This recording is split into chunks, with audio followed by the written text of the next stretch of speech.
morning, Amita ma'am. Good morning. How are you? Fine, ma'am. Yes. Nice to see you. Yeah, ma'am. Yeah. Oh, wonderful. Kamal Kishore ji, good morning. Good morning, ma'am. How are you? So wonderful. You know, you're honoring us by being present here. Brought so much energy into the network. Not at all. It's an opportunity. Thank you so much.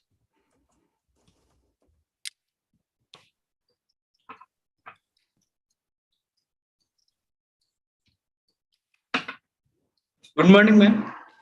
Good morning. Oh, nice to see you after a long time.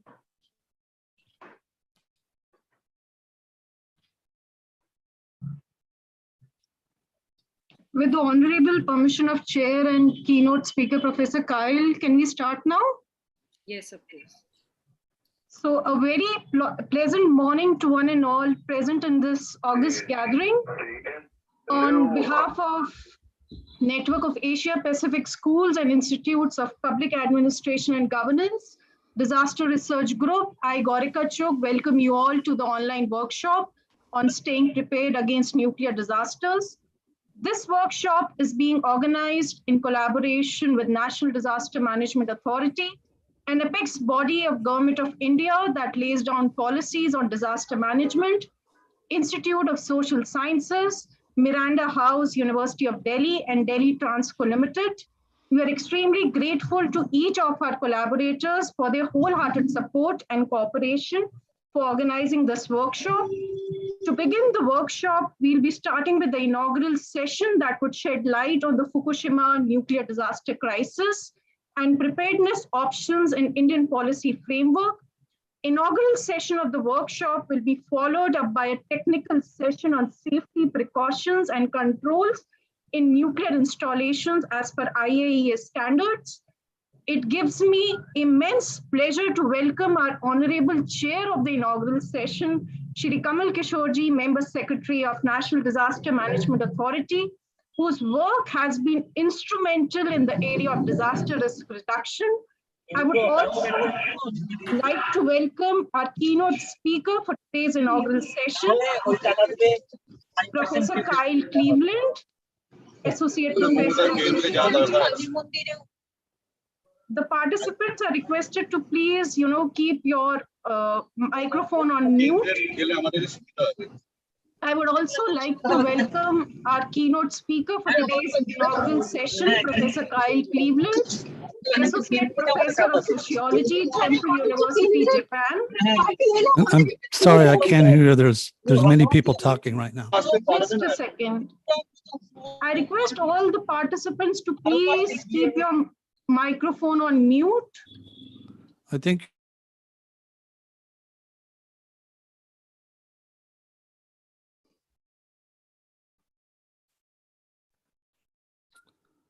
and now I think you've muted yourself. I can't hear you.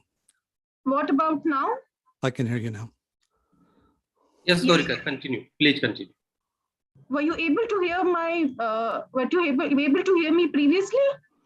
Yes. Just for 30 seconds, we were not able to hear you because we muted all. Okay. So it gives me immense pleasure to welcome our Honorable Chair of the inaugural session, Shri Kamal Kishore ji, Member Secretary, National Disaster Management Authority, whose work has been instrumental in the area of disaster risk reduction.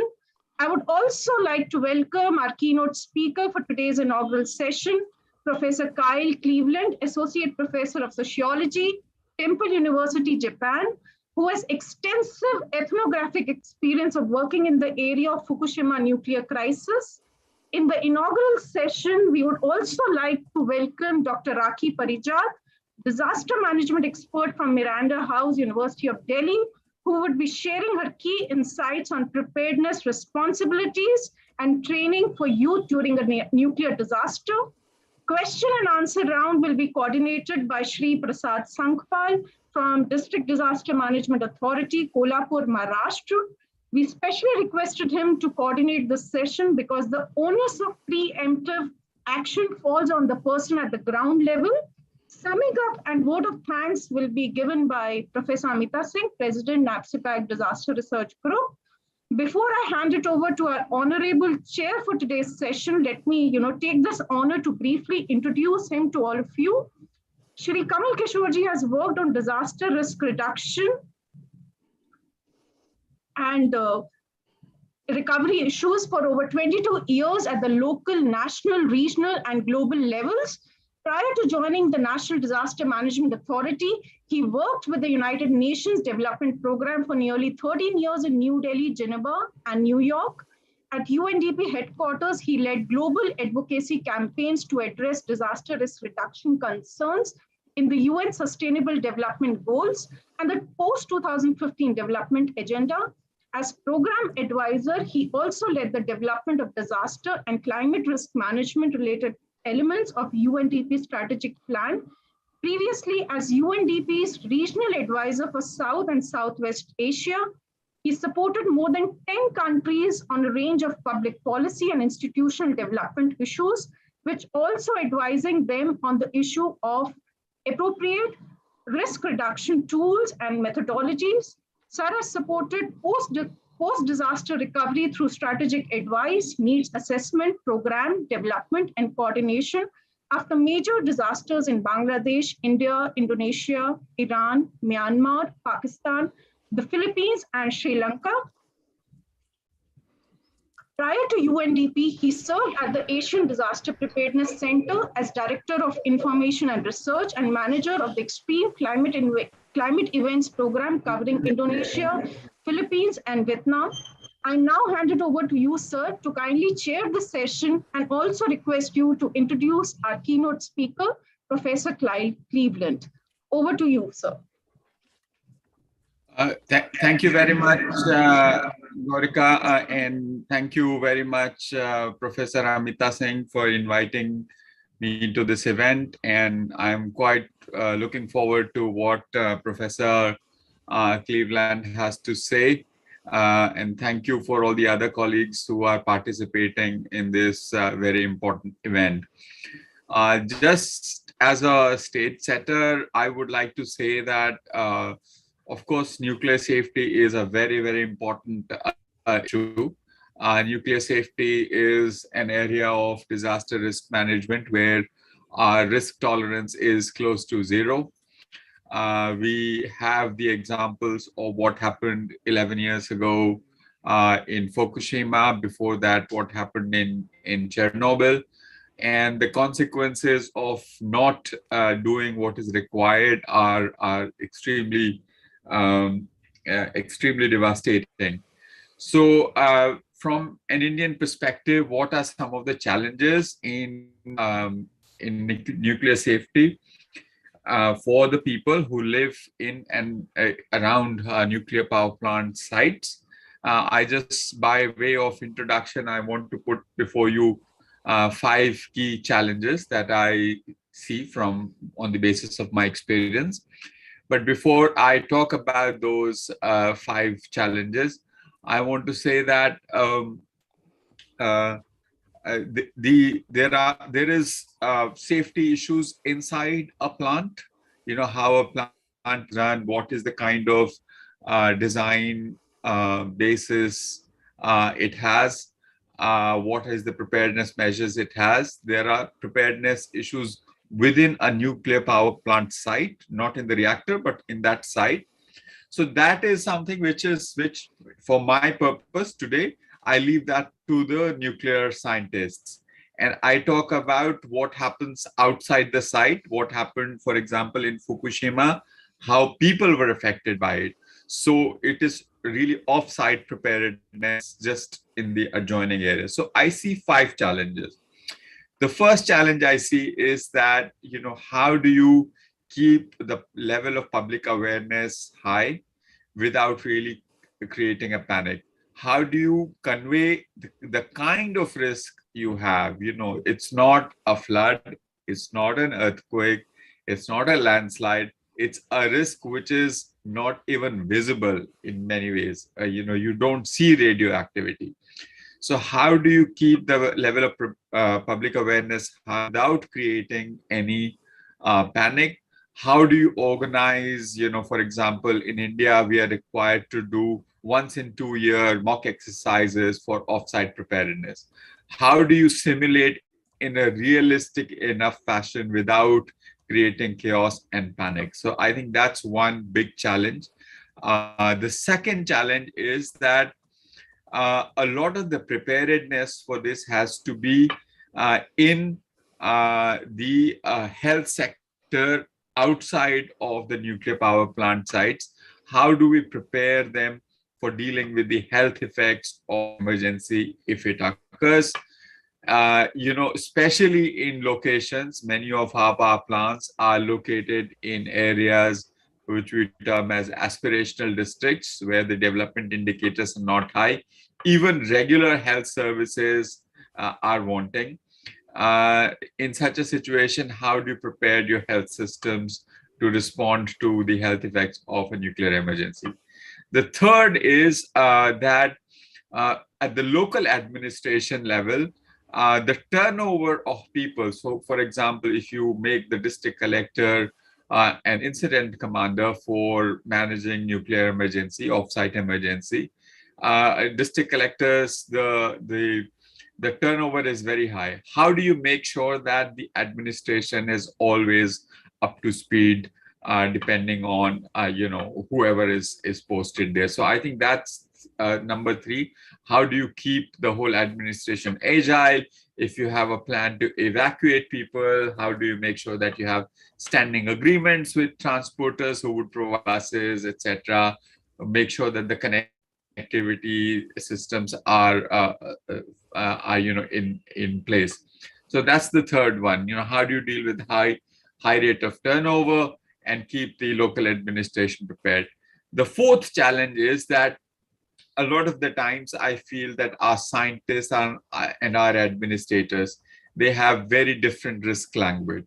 So how do you create a constant dialogue between the scientists and the people and be really transparent about the risks, but without creating panic, and really have that level of trust both ways? So that's the fourth point. And my final point is that how do you bring it into the cultural ethos of a particular place? Communities that are living in flood-prone areas have centuries of experience of dealing with floods. They have indigenous knowledge on how to deal with floods. That is not what you can say about nuclear power plants. So how do you bring that in? How do you bring that cultural dimension in? So these are 4 or 5 challenges. I'm here not really to speak so much, but to really hear what Professor Cleveland has to say. May I turn it over to you, Gaurika, again to introduce Professor Cleveland? Sure, sir. I'll do that.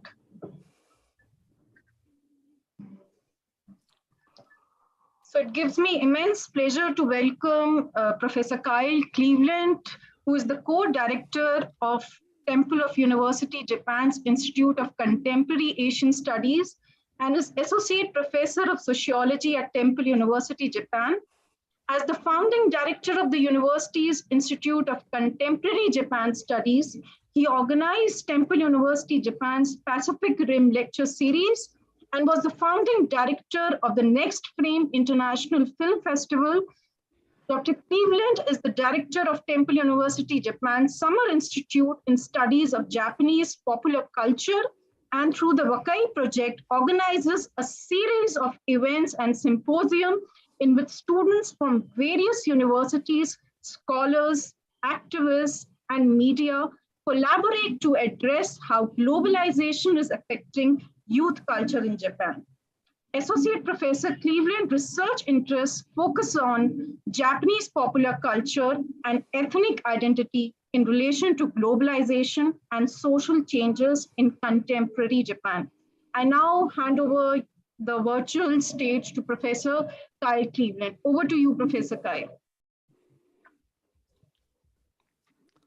Thank you very much. I appreciate very much your generosity in inviting me. I would like to thank in particular Arne Howitt at the Kennedy School of Government at Harvard, who was director of the Ash Center for Disaster Studies. It is through his introduction that I make these remarks. And I appreciate the work of Amitra Singh also the organization committee for all the work you've done on this conference. If I may ask, if everyone could please turn off their camera, that will free up bandwidth.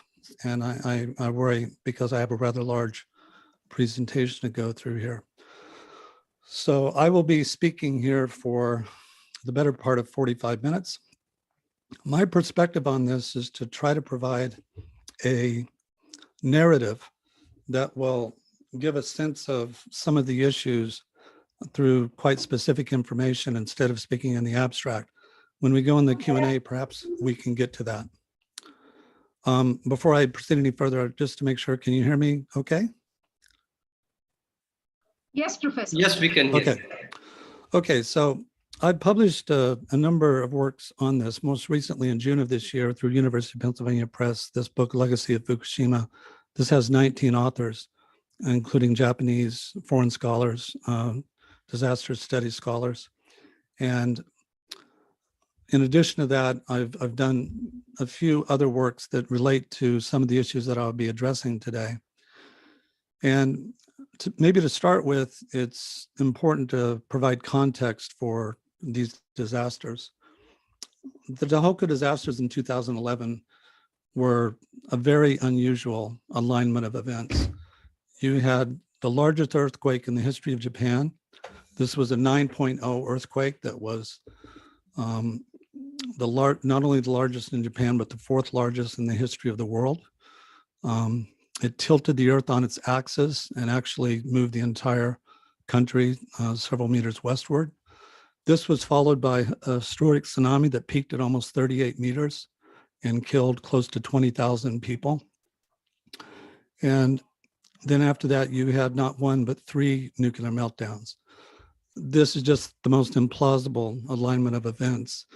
A friend of mine said this is the equivalent of having the San Francisco earthquake, the 3 Mile Island nuclear accident, and the Katrina hurricane all happen at the same place on the same day.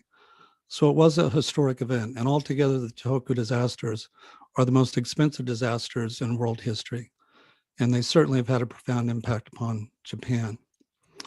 Immediately after the earthquake at 2:46 p.m. on March 11th, there was a tsunami that came in, but this earthquake was really exceptional. And to give you a sense of the magnitude of this and also the frequency of earthquakes in that region, I'm going to show us a short video to depict that.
It's quite remarkable. And one of the things that indicates, in just a 1-month period of time, that was over 6,000 earthquakes that hit that region.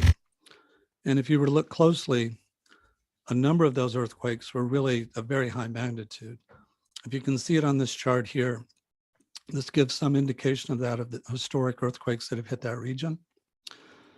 Many of these earthquakes are in the 8-point region of magnitude. And those in and of themselves are quite remarkable. But one of the issues that raises is just how exceptional was this earthquake? Of course, the 9.0 earthquake is unprecedented, but there were many other earthquakes in that region that were of similar magnitude. You can see this on this slide on the right. In and of themselves, each one of these earthquakes are really quite profound. And so there are dozens of earthquakes in the 7.0 range. To give you a sense of how strong a 9.0 earthquake is, you may recall the 2010 earthquake in Haiti. That was a 7.0 on the Richter scale in magnitude. The Tohoku earthquake in 2011 in Japan was 1,000 times greater magnitude than the Haiti earthquake. And in Tokyo, you did not see profound damage for that because Tokyo had very strong earthquake protection. But you certainly did see that up in the Tohoku region, where that was really quite evident.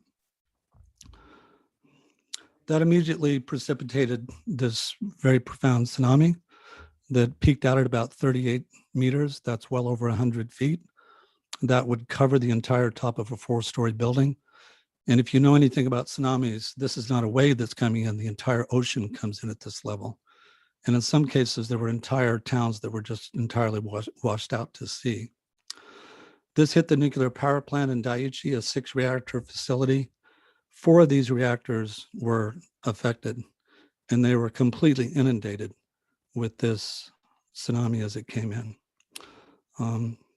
This is, as previously the speaker was saying, this tsunami that came in that swamped the plant, this put the entire plant underwater, and it knocked out the backup diesel generators and causing the first full station blackout in the history of nuclear energy.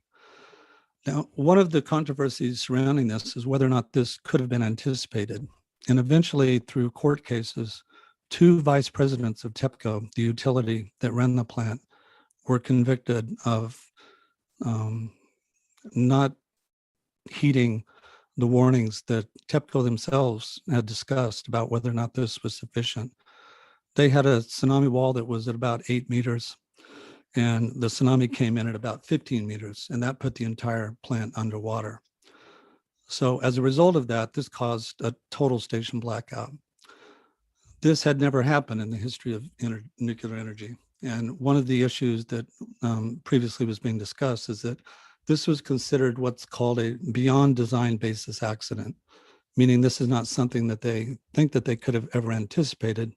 Although if you look at the frequency of earthquakes in that region and the numbers of tsunamis that hit that region, this is really not all that remarkable. I mean, of course, the magnitude of it was great, but there have been quite a number of tsunamis in that region that have been somewhat comparable in their magnitude and their level.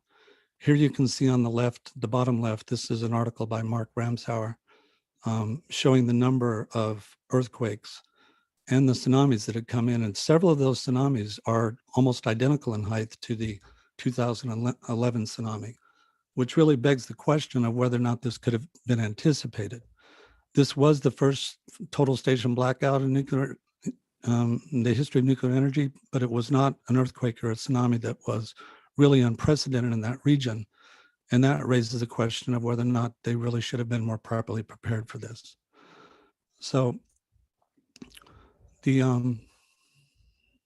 at the Daiichi facility, within about 8 hours of the loss of power at that plant, there started to be meltdowns within the nuclear reactors.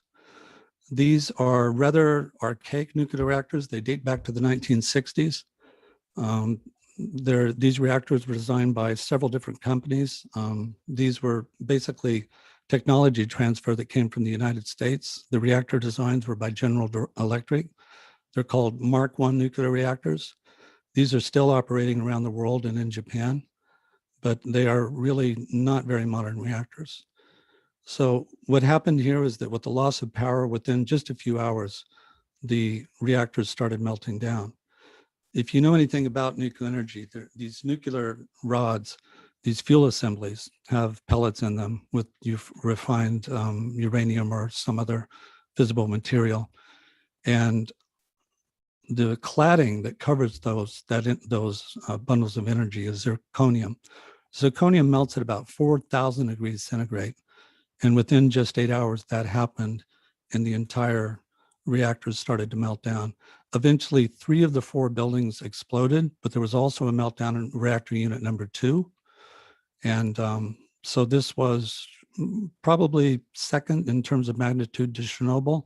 Scientists think that it's about 10 times less severe than Chernobyl, but it had the possibility of being much, much more severe than Chernobyl if certain things might have played out differently. So my issue on this initially, because I was a study abroad advisor at my university, was the same question that everyone else was trying to figure out, which was, how bad is this? And how bad is it going to become? And of course, in fact, the amount of radiation that came out of that plant in the first 6 weeks was catastrophic, particularly in the first few days. And one of the things that I think is important to note is that we do not really know how much nuclear materials came out of that plant because there was not proper measurement being done in the first couple of weeks of the disaster when those buildings were exploded. Eventually, after the fact, they've gone through and done analysis, but they were not really tracking this very closely in the first couple of days. Now, to the extent that the public knew anything about this, they can only see this through the filter of the media. And the media, at least the foreign press, was being very dramatic in their comments. They were comparing this to a nuclear bomb. In Germany, they were comparing it, of course, to Chernobyl, but also to the atomic bombings in Hiroshima and Nagasaki. And eventually, it became quite clear that TEPCO, the utility that ran the plant, was really unable to control these meltdowns as they continued to happen. I remember quite vividly that in the first day or so, TEPCO would say, well, there's been a problem, but it's all under control. There's really nothing to worry about. And then the first building blew up and they said, well, the building's blown up, but the reactor itself is not blown up. And so it's really not that bad. The next day they said our radiation measurements are 1 million times above what we would anticipate, but it must be an instrumentation error because it's implausible that the radiation levels could be that high. And then over the course of the next couple of days, 2 more reactors blew out, reactor buildings blew out. And so it really became quite absurd and became quite clear that it was much more serious than what TEPCO was acknowledging at the time. So I know one of the issues that we had discussed in preparations for this was what role the media played in this. Social media played a big role in terms of just people communicating what they knew, but outside the closed circle of experts who were privy to this inside information, very few people knew what was actually happening in that plant. In fact, it didn't really become known just how bad it was until probably 6 months after the fact. But if you were to look at the media, you were getting 2 parallel discourses. The foreign media was very critical. The Japanese media was very docile, even subservient to the state, really functioning as a public relations valve for the government and particularly for TEPCO. There is a system of media control in Japan called Kisa Club system. It's a kind of a controlled consolidation of news resources. And under those conditions, all of the information funnels to an agency. Everyone has the same message, and they just relate whatever they've been told without a lot of critical scrutiny. So they do not have an oppositional press, and they certainly did not have investigative journalism. It took months, almost a year, for Japan finally to start having some investigative journalism, but that really wasn't their mode. So to the extent that there was an accurate discourse of what was happening in those plants, it was mainly coming from the foreign media. My colleague, Martin Fackler, who was the Tokyo bureau chief of the New York Times, he was writing, I think, accurately what was going on and was getting a lot of criticism from the government and particularly from TEPCO for somehow misrepresenting. But anyone could see that this was a very dramatic situation given the fact that those reactor buildings were exploding. So after the first reactor building exploded, there were evacuations that started in the middle of the day, the next day. They were able to vent the first reactor building. Just a few hours after that, the building itself exploded. What happens under these conditions is that within that pressurized nuclear reactor, once you have a loss of power and it starts to overheat, there's an overpressure and it becomes extraordinarily hot, as I mentioned. And As a result, the water as it boils starts to dissociate hydrogen from oxygen, and it releases hydrogen. Hydrogen is a very volatile explosive gas. The pressure in that structure, the one that you're seeing here on the left is at the Browns Ferry site in Alabama, also a Mark I design reactor. The pressure in that unit went to 2.5 times beyond design specifications. It was so much that it stretched the upper head, the bolts that hold the upper head in place. That opened up a gap and hydrogen gas leaked out of that, went into the upper structure of the building. Something sparked it and it blew out the building. And that happened in 3 of the 4 buildings over the first week. Now, at the time, no one knew just exactly what was going on, because if you look at and I've written about this in a paper called Significant Breaking Worse, where if you look at the Freedom of Information Act documents for the US government, the way that they were judging this is they fully felt that they had lost the pressurized containment vessel. In fact, the vessel itself remained intact, but it was damaged, and that released hydrogen gas into the building that sparked and blew the building out. No one knew that at the time. They thought that the pressurized reactor itself was exploded. In fact, the operational manager at the plant, Yoshida, he himself thought that they had lost the plant. And he, in his memoirs, wrote that he had considered committing ritualized suicide, harakiri, because he thought that they were going to die on site. I did an interview with Suzuki Tatsujiro, the vice chairman of Japan's Atomic Energy Commission. He has a chapter in the book that I mentioned previously. And I asked him what would have happened if that pressurized reactor vessel would have exploded. And he kind of smiled and he said, we would not be having this conversation in Tokyo.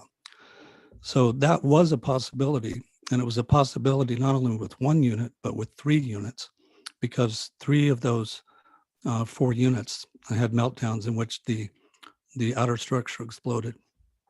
So one point to make here is that even though this pressurized reactor vessel is very robust and can handle, they also say, the impact of an airplane following on the terrorist attacks in 2001 in New York City, the outer structure that contains that has no particular insulation or reinforcement. That's just a regular building. And that makes that really quite vulnerable. That's kind of a sleeping dragon that no one tends to discuss, of just how safe these older reactor designs, like the Mark Unit 1 design, is. So on the next day, on March 12th and on March 13th, they started to initiate evacuations throughout the region. There were well over 100,000 people that were evacuated, and they were put into nuclear refugee shelters. Many of them were in those shelters for well over 2 or 3 years. I interviewed for this research over 300 people, and as part of that, I went into these nuclear refugee shelters. It so happens that my wife is from Koriyama City, which is the largest city adjacent to the nuclear power plant, the Daiichi plant. And many of these people just languished in the shelters for several years. One of the big scandals that came out of this was that as those reactors buildings exploded, and as they vented the reactor, you had a radioactive plume that was going out into the atmosphere. That was being blown by the wind, and it blew over the top of these villages very close to the reactor and deposited really high levels of radiation. One of the scandals that came out eventually, again, Martin Fackler was the person through the New York Times that broke this story, is that the Japanese government and TEPCO had a system for evaluating radiation dispersion. It was called SPEEDI, which stands for the System for Prediction of Environmental Emergency Dose Information. This is a computer algorithm and a system of radiation gathering of information that had gone back, that had been initiated after the Chernobyl accident in 1986. It used supercomputers to evaluate atmospheric conditions and based on radiation measurements to predict where a radioactive plume would go if it was up in the atmosphere. And they have these fixed station radiation monitoring posts all throughout the country, particularly close to these nuclear reactors. And SPEEDI compiled a tremendous amount of data about where the radiation could be going. But one of the great scandals was they never used this information. This information would have been crucial for informing the local citizens and the surrounding communities of just what they were in for. And in the city of Namie, the small village of Namie that had about 21,000 people, you can see Namie here. The villagers of Namie on March 13th, they were evacuated directly into the path of the plume. They were not given any advisory on where to go. I interviewed the mayor of Namie 4 different times until his death in, I think, about 2018. You can see him here immediately after the disaster. And here you can see from the radiation monitoring excursion just where that radiation plume is going. It went right over the top of Namie into the north west. And that's where the people of Namie were evacuated. They were evacuated into the path of the plume, which could have been avoided if Speedy would have been used for its design purpose. This is a direct quote from the mayor of Namie, Tomatsu Baba. At the very moment we were trying to manage the tsunami crisis, the special case of the nuclear incident was going on. And we were not getting that information. The next morning of March 12th, we were watching the NHK television, and by chance, saw that the government announcing the nuclear accident and advising people to stay out of the 10 kilometers around. As we watched the TV, we started to feel something was not right. Like, aren't they hiding something from us? Remarkably, they found out about the nuclear accident by watching it on television, even though their village is at its closest point is only 4 kilometers away from that plant. There were some victims who were helping us who worked for TEPCO at the plant. And then I knew it. They said, Mayor, you're in danger. You need to go much further away. The plant is endangered. Seriously, it may explode. There was no coordination with the national government, nothing. There were no instructions on where to evacuate, and so we did everything ourselves. I am particularly saddened by the fact that the government did not tell us where to evacuate or how to evacuate to places when they made their announcement on March 12th. For the evacuation, we amassed all the buses that we could and pushed everyone aboard. It was our priority to save the lives of our citizens. On the 12th, 13th, and 14th, we felt like we were battling a radiation Genpatsu monster. And so we thought we should evacuate our citizens to an even greater distance. By this time, the 21,000 citizens of Namie had been scattered about just like bees from a hive. Later, with a legal team from Waseda University, Namie city government sued TEPCO, the electric utility that ran the plant. And they had 6 different legal cases and requests for compensation and redress. TEPCO denied all of those. Before he died, Mayor Baba referred to this as a case of institutional murder. And one point that I want to just highlight here, here you can see Baba in 2011. This is Baba when I visited him in his office a couple of years later. This is Baba even a couple of years later. And you can see, you know, it's like a meteorite crashed on the head of this village, and this guy didn't sleep for like the next 8 years. Well, at the same time that Namie, and very close in time that Namie was getting hit by this plume, the plume blew out to sea. You can get an indication of that right here. You can see right there in the middle. The wind is blowing that radiation plume that's coming from those plants that are, those reactors that are blowing out. And you can see the plume being pushed out to the sea. This is in the time period of roughly March 13th going into March, all the way into March 18th. Well, ironically, aside from these local villages that I mentioned earlier, such as Namie, Futaba, I was with Arne Howitt and a group of other scholars on 2 different occasions. We interviewed the mayors of 5 of these evacuated towns. They had all been pro-nuclear before the disaster. Of course, a lot of their industry and the jobs available to them came through the nuclear plants, but they had all turned bitterly anti-nuclear after the experience of what they felt was betrayal and abandonment by the government. Well, ironically, on March 16th, the nuclear aircraft carrier, March 13th, I should say, the US Ronald Reagan aircraft carrier, which is a nuclear aircraft carrier holding 2 nuclear reactors, they had done a war games exercise up in near Korea, and they were coming back to do tsunami relief efforts. And at 100 miles distance, they were hit by that plume. this really alarmed them because they did not anticipate a radiation exposure at that distance, and certainly not at those levels. Through the Freedom of Information disclosure, I was able to get documents quoting the head of nuclear technology for the US Navy, Troy Mueller, who says to Admiral Kirkland Donald, the head of naval reactors, as they're talking to the ambassador, the US Ambassador Ruse, that they estimated that in a 10-hour period, they would have exceeded a yearly dose limit for radiation exposure in a 10-hour period. And this nuclear disaster continued unabated for almost 6 weeks. So now after this disaster is over, many people will say, well, it really wasn't that bad. We should not have had evacuations. It certainly didn't look like that at the time. Eventually, the almost 700 sailors on that Reagan carrier brought a $1 billion lawsuit against TEPCO. The San Francisco courts, the Seventh Fleet is ported in San Diego, California. They decided the jurisdiction should go to Japan, where the nuclear facilities are. And so most likely that this lawsuit will die because Japan does not have class action lawsuits. And that means that several hundred sailors would each individually have to bring their case. At the same time that this was happening down in Yokosuka, which is about 160 miles south of Daiichi, a radiation plume went over the top of Yokosuka and this nuclear aircraft carrier. They were so alarmed by that they didn't believe the readings. They didn't think it was possible to have radiation at that distance, at that level.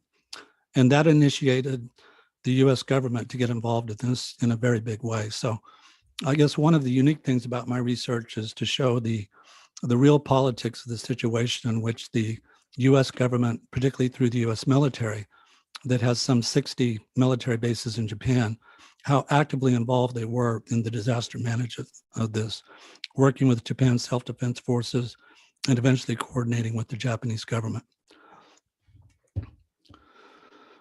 I interviewed a nuclear weapons officer on the George Washington carrier, and he said when the tsunami came into Yokosuka, it was only a couple of meters high, but it rocked that ship and knocked everyone to their feet, and they thought may have even damaged the reactors or the ship itself. They put out to sea and they repositioned 5 different times, which became a real issue of security. One of their reactors was down for maintenance, and so they didn't have the ability to use the hydraulic lifts to bring the aircraft jets up onto the deck to protect them. So out of the Yokota Air Force Base, they were flying patterns over the top of them to protect that aircraft carrier. So the point is 2 of these nuclear carriers were hit almost at the exact same time by this nuclear plume. And it was so high that it very much alarmed them. And so one of the issues that happened here was a question of state sovereignty, of who was going to deal with the issue. I interviewed General Oriki, who is the head of the ground forces for the Japanese self-defense, the top general in that area. And he confirmed, he said that, Japan does not have nuclear weapons. It's not a nuclear military. So they relied completely on the United States for advisories and for technical expertise. And so one of the things that they feared was that eventually the United States would have to take this on. The US military is very concerned about this because they had a history of this. This is what's called downwinders, people who had been exposed to open air atomic bomb tests, such as what happened in the Marshall Islands, the Bravo test, the Mike test, a number of other tests that were done. Dozens, if not hundreds, of open air atomic bomb tests were done in that region. And as a result of that, thousands of American military personnel had been exposed to that. And so the US military knew very well that there was going to be lawsuits coming as a result of that exposure. And they set about trying to do radiation surveys to get very specific data that would stand up in court cases after the fact. And indeed, that was eventually did happen, as we saw with the Reagan law case. Now, you can see here that the main naval base is 163 miles from Daiichi. And I guess the starting point that really piqued my interest about this research was when I looked at the evacuation zones for the ones that the Japanese government had set out and how that compared to what the US government was advising. This has a simpler schemata Japan set a evacuation zone originally at 2, then 5, then 20, and eventually stabilized at 30 kilometers. The United States by March 15th had recommended an 80-kilometer exclusionary zone. I mean, that's almost 3 times distance. Looking at the exact same data. Naval reactors, remember this is the organization that runs those nuclear carriers, they recommended a 200-mile exclusionary zone. That's over 300 kilometers. That goes well over the top of Tokyo and takes in the entire eastern seaboard of Japan. And so one of the, I guess, insights and a shocking finding that I found is that some of the world's leading nuclear experts, looking at exactly the same data, came to dramatically different conclusions about how serious this accident was. And to this day, that has not been reconciled.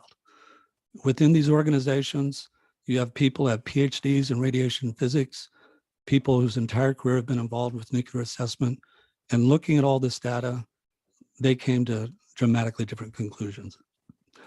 By March 15th, they were afraid they're going to lose the whole site. And partly through the prompting of the US government, the Japanese government, using SDF helicopters, started putting water over the top of these reactors. This was totally meaningless. These are pressurized reactors, and there's no way that water could ever get inside.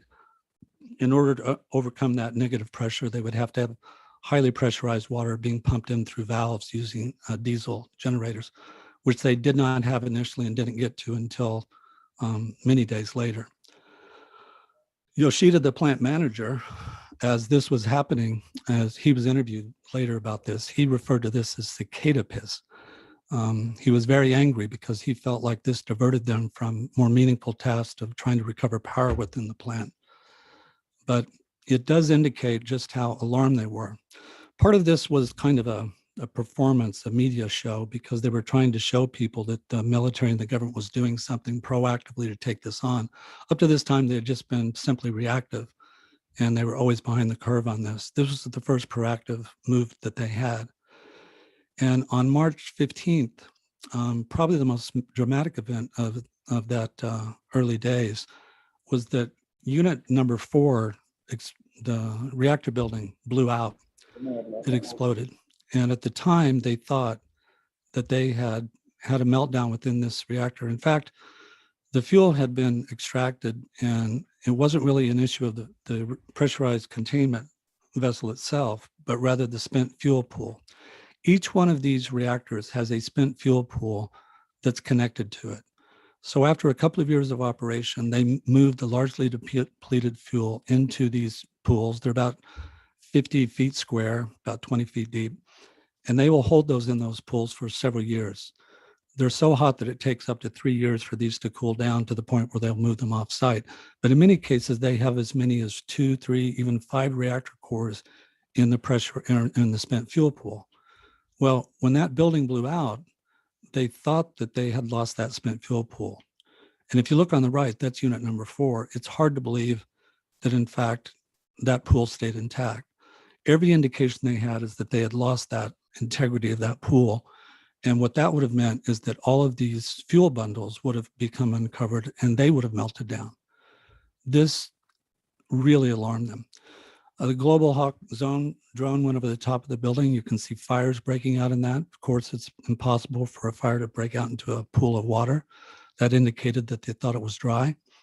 They retasked the International Space Station to go over the top of the reactors that were seen having similar measurements. And remember, this spent fuel pool is up on the top of that building. And this is what that top building looked like. This started to become a worst case scenario. Now, a very recognized nuclear authority, Robert Alvarez, the former senior policy advisor to the Assistant Secretary for National Security and Environment for the Department of Energy, he estimated that in that one spent fuel pool, just one spent fuel pool, remember there are 6 reactors, each one of them have a spent fuel pool at that site. Just in unit number 4, there was more radioactive cesium that had been released in the history of all atomic bomb tests in the history of nuclear energy, just in that one pool. And that became the possibility of a worst case scenario. So what they worried about here was that the radiation levels were growing so toxic that it was putting the lives of the plant workers at risk at the site. These are voluntary workers. There's no way you can compel them to stay on site and incur fatal doses. So by March 16th, Yoshida, the plant manager, informed them that they needed to leave the plant, that they could not guarantee their safety. Eventually, 50 stayed behind. They became infamously the Fukushima 50. There was a movie made about that. In fact, there were 75, not 50, but it sounded nice, a nice alliteration, so they stuck with the Fukushima 50. The worry was, though, that there would be a cascading effect where they would lose all the units here at Daiichi. And then just 10 to 11 kilometers south of that is the Daini plant. The Daini plant was also hit by the tsunami, but it wasn't as severely affected. They were able to regain power. But remember, the evacuation zone is 30 kilometers. This is well within inside that danger zone. So if they would have lost the Daiichi site, eventually the people at the Daini site would have had to leave as well. Now, depending on how you do the math, let's say there are, 6 units at Daiichi. Each one of those has a spent fuel that has 2 or 3 spent fuel pool cores sitting there in the pools. Then you have 4 units also at the Daini plant. Each of those have a couple as well. That could be 25 to 30 reactor cores. That's well beyond what Chernobyl was. And so the Atomic Energy Commission did a study that wasn't released really way too late for any meaningful actions until March 21st, talking about the possible worst case scenario, which could have led to the total evacuation of Tokyo. This sounds implausible, but there are 29 million people in the Tokyo metropolitan area. It's impossible to have moved them, but there was a possibility that they might have lost the entire eastern seaboard of Japan. And another remarkable thing about this document, it's about a 16-page document, I have a translation of it, is that all of their estimations here are based upon Chernobyl, not upon Fukushima. Now remember, this isn't until the 21st, so this is a full week, almost 2 weeks after the disaster starts, which indicates that they weren't compiling radiation information in a way that they can make any meaningful assessment. Meanwhile, the United States Department of Energy came over and was doing radiation surveys and mapping this, and the information that they got was significant. So very soon, the International Atomic Energy Commission, the Nuclear Regulatory Commission in the United States, they became very active in the disaster mitigation. Here you have an indication of the radiation monitoring that the US military was doing. And these are what they were, the results that they were coming up with that led to that 50-mile or 80-kilometer exclusionary zone. Of course, this didn't have much bearing on the United States except for the military. Out of 170,000 US people in Japan, 2/3 of those are Department of Defense, US military. And so eventually the US military did start evacuations for dependents. They called this Operation Pacific Passage, and there was a move to get these US citizens out of Japan. They went to Guam, Korea, the United States. And there was a movement for a period of time where the US government thought that they were going to evacuate all American citizens out of Japan. I had a very moving experience where I talked to a naval attaché in the US government who had guest lectured my class, and I knew him, kind of personally. In the middle of this disaster, as this was unfolding a few days into it, and those reactor buildings were exploding, I asked him, this just really fundamental question, like, how bad is this thing? And how bad is it going to become? And he wouldn't answer the question. And it was very quiet. He paused, a long, meaningful silence. And he said, look, man, if it comes down to it, we're going to get everyone on the top of those aircraft carriers to get them out. And I remember thinking at the time, what? And I found out later through interviews that in fact, there was a team of Marines at the US Embassy that was planning to do exactly that. Not only that, at all of the military bases and the US Embassy, they started destroying documents. They used burn bags to destroy confidential documents. They also started destroying encrypted machines, typewriters, computers, leading to a total evacuation of all American personnel, including the US military, out of Japan.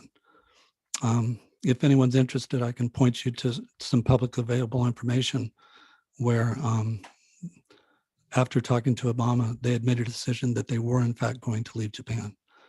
And in the dramatic moments of this crisis, the US ambassador contacted the Ministry of Foreign Affairs and the Japanese Prime Minister's office, and they said, if Japan did not start taking these kind of proactive actions, that they were going to leave Japan.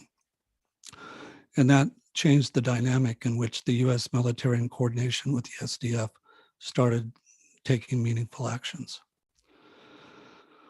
A couple of books that I recommend that are available. One, the only person who interviewed Yoshida, the plant manager, in the bottom right, Kadoka, has a book called On the Brink. And he interviewed Yoshida before he tragically died of cancer. And some of the details that came out in those interviews are just hard to believe. You may recall that I said that Yoshida told his plant workers that they would need to leave the plant, that they needed to evacuate, that they couldn't protect them. Prime Minister Khan, perhaps partly due to the urging of the US government pressing him on this, said you cannot let those people leave the plant, and was berating him for not taking more proactive actions. And this is documented, and it came directly from Yoshida. In the middle of this controversy, they have a satellite hookup, kind of like a Zoom call, where they have dozens of people on that call at the Prime Minister's office, at TEPCO, and at the operational staff out at Daiichi. As Prime Minister Khan is berating Yoshida, Yoshida stood up, turned around, and dropped his pants. He mooned the Prime Minister. Kind of a, we're dying on sight out here, and you can't tell us what to do. Prime Minister Khan was actually widely criticized, but I think he actually had a very meaningful role in the more positive outcome of this. My colleague Jeff Kingston, the head of Asian Studies, has written about this in Japan Focus, that he was largely scapegoated, and the Democratic Party of Japan was run out of office because of the way they handled this. But Prime Minister Khan was very aggressive and very proactive. And it's an interesting counterfactual to imagine a different prime minister who would have been more passive. It might have led to a very different outcome. I like this quote by F. Scott Fitzgerald. Show me a hero.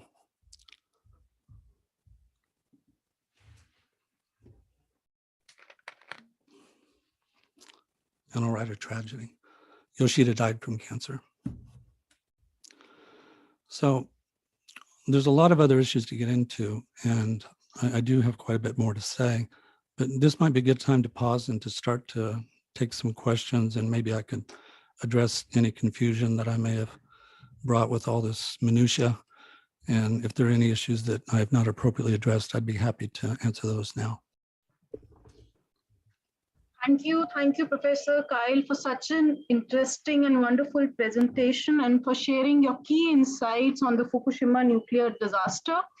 Before we move on to the question and answer round, with your permission, may I request Dr. Rakhi Parijat from Miranda House to please share some of the key insights on preparedness, responsibilities, and training for youth during a nuclear disaster. Then after that, we can take some questions and answers. Okay, may I address that? Yeah, please.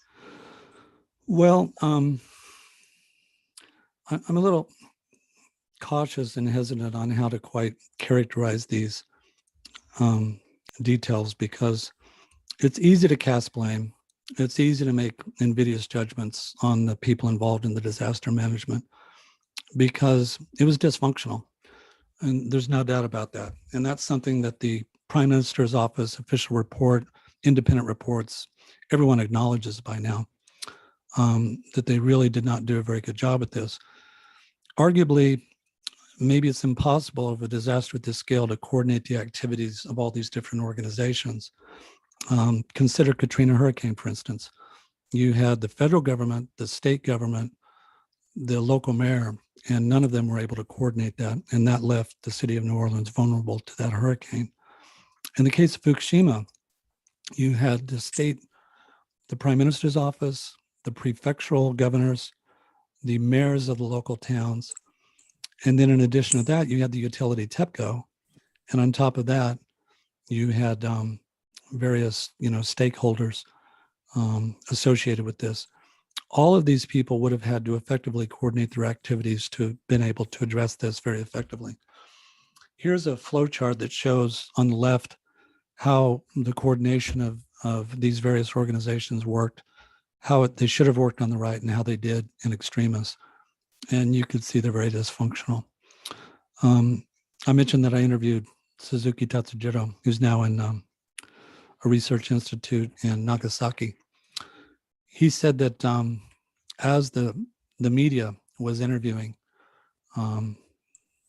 TEPCO and Prime Minister's, office spokesman, they weren't getting really very meaningful information at all. In fact, the kind of information they were getting was, if they weren't platitudes in PR, it was just not useful. This is William Spisato, who I interviewed. He was the deputy bureau chief for the Wall Street Journal. Just a direct quote. He says, "I don't know of an incident where they lied deliberately, but their news conferences went on forever. They were filled with useless information. They were unwilling to distill that information. They knew more about this than anyone else, and they could have taken the body of information they had and said, this is what we think is the most significant information that you need to know. This is the line that you should look at." Unbelievable amounts of data, and the data would keep shifting. Today, we have becquerels per square meter, 100 yards from the plant. Tomorrow, we have millisieverts per hour, a mile away from the plant. Is it getting better or is it getting worse? Their data gathering was just all over the map. And he referred to being drowned with data that had no meaningful kind of interpretive frame. One of the issues, and I know this is a little harsh, is that they said that the spokesmen that were stepping up on behalf of the government, they had no nuclear expertise. They were economics majors from Tokyo University. They were international or political science majors. They were not nuclear experts. And Suzuki told me at one point in time that the chairman of the Japan's Atomic Energy Commission said, we really should get up there and answer these questions as the experts. And I asked him, well, why didn't you? And he said, because the safety division was on the second floor of the building and we were in the basement. And he just kind of laughed. But they were also not invited to. They weren't given voice because they would have been off message. And, on the issue of the meltdown, for instance, everyone knew that there were meltdowns. Everyone in the nuclear industry knew that when those explosions happened, that was the direct result of a nuclear meltdown. There's no other explanation. It was really simple. But in the media, and particularly in the press conferences that were being, put out there by the prime minister, they were dithering on that for weeks. It wasn't until visiting delegation of the International Atomic Energy Commission visited the day before they made a visit to Japan, they finally acknowledged that there had been a meltdown. But every nuclear expert who looked at this disaster knew that there had to be a meltdown. There was no other way that you would have these explosions. And as for the disaster management, all I can do is just be a conduit of information. I interviewed mayors of 5 of the evacuated towns on 2 different occasions with a team of other scholars. These were long interviews with all of their officials, 2 years apart, and they were excoriating their criticism. They felt that the government didn't really recognize the needs that they had. You can see this with Minami Soma's mayor, Tamatsu Baba. Actually, Time magazine named him one of the 100 most influential people in the world after Martin Fackler wrote a story about this. You can find a video up online. On March 21st, he's pleading for fuel, for food, for any kind of support from the international community because he wasn't getting it from the Japanese government. Well, the Japanese government wasn't completely overwhelmed. And I think another important point to make here, and this is something that you might not realize if you're not close into the politics of Japan. The Liberal Democratic Party of Japan, which had presided over Japan's state since the end of the U.S. occupation in 1953, They had been voted out of office just a year or so before the disaster by the Democratic Party of Japan. The Democratic Party of Japan was a very leftist, socialist-leaning organization, but they only ended up staying in office for 18 months, in part because of the way they handled not only the nuclear disaster, but also the tsunami relief efforts. Generally speaking, the tsunami relief efforts were considered to be handled much more efficiently and effectively. But, this is a chart that shows you, not long after this is, that's March, this should be March 2011. They're showing what the attitudes were of trust were towards public figures. And as you can see, that had eroded dramatically. A year later, on the anniversary, ERA, which is a major publication in Tokyo, was comparing TEPCO and the Japanese officials to Class A war criminals in World War II. I don't know if those are fair accusations. One thing that I've come to realize in interviewing all these people, everyone's sincere, everyone did their best, but we have to be very cautious about confusing sincerity with competence. And I think what's clear is that in terms of nuclear expertise, Japan did not have the technical expertise to be able to address this crisis. They would retort that the rhetoric that they give for this is that this never could have been anticipated because it was a beyond design basis accident, or the terminology that's used in disaster studies is it was a black swan. It was an event that never could have really been anticipated. That kind of lets them off the hook by saying that, how could you ever known? The largest earthquake in the history of Japan, this massive tsunami, and then 3 reactors melting down. That seems to be so incredibly implausible. But, retrospectively now, if we look at this, you can see that there were precursors. This was a beyond design basis accident, yet there was a lot of study that had been done on the possibility of that. Just 2 weeks before the tsunami, TEPCO itself had done a study that indicated that they did not think that their tsunami wall was sufficient to address, a potential disaster that then ended up happening. So, it's no doubt that the authorities were overwhelmed.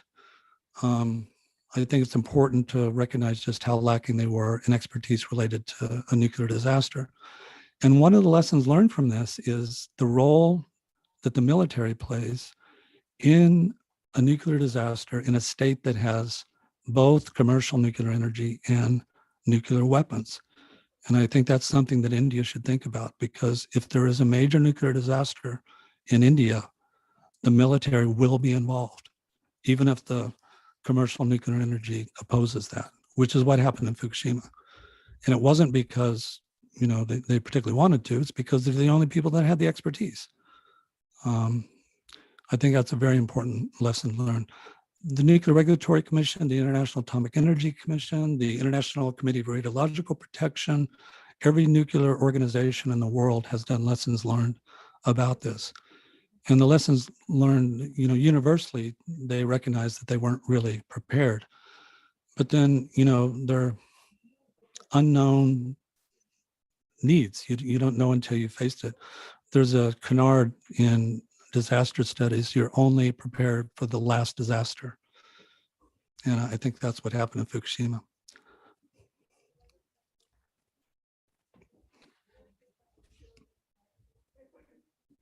Thank Other you. questions? Thank you so much, Professor Kyle, for shedding light on, some of the key concerns and politics that surrounded the nuclear disaster in Fukushima.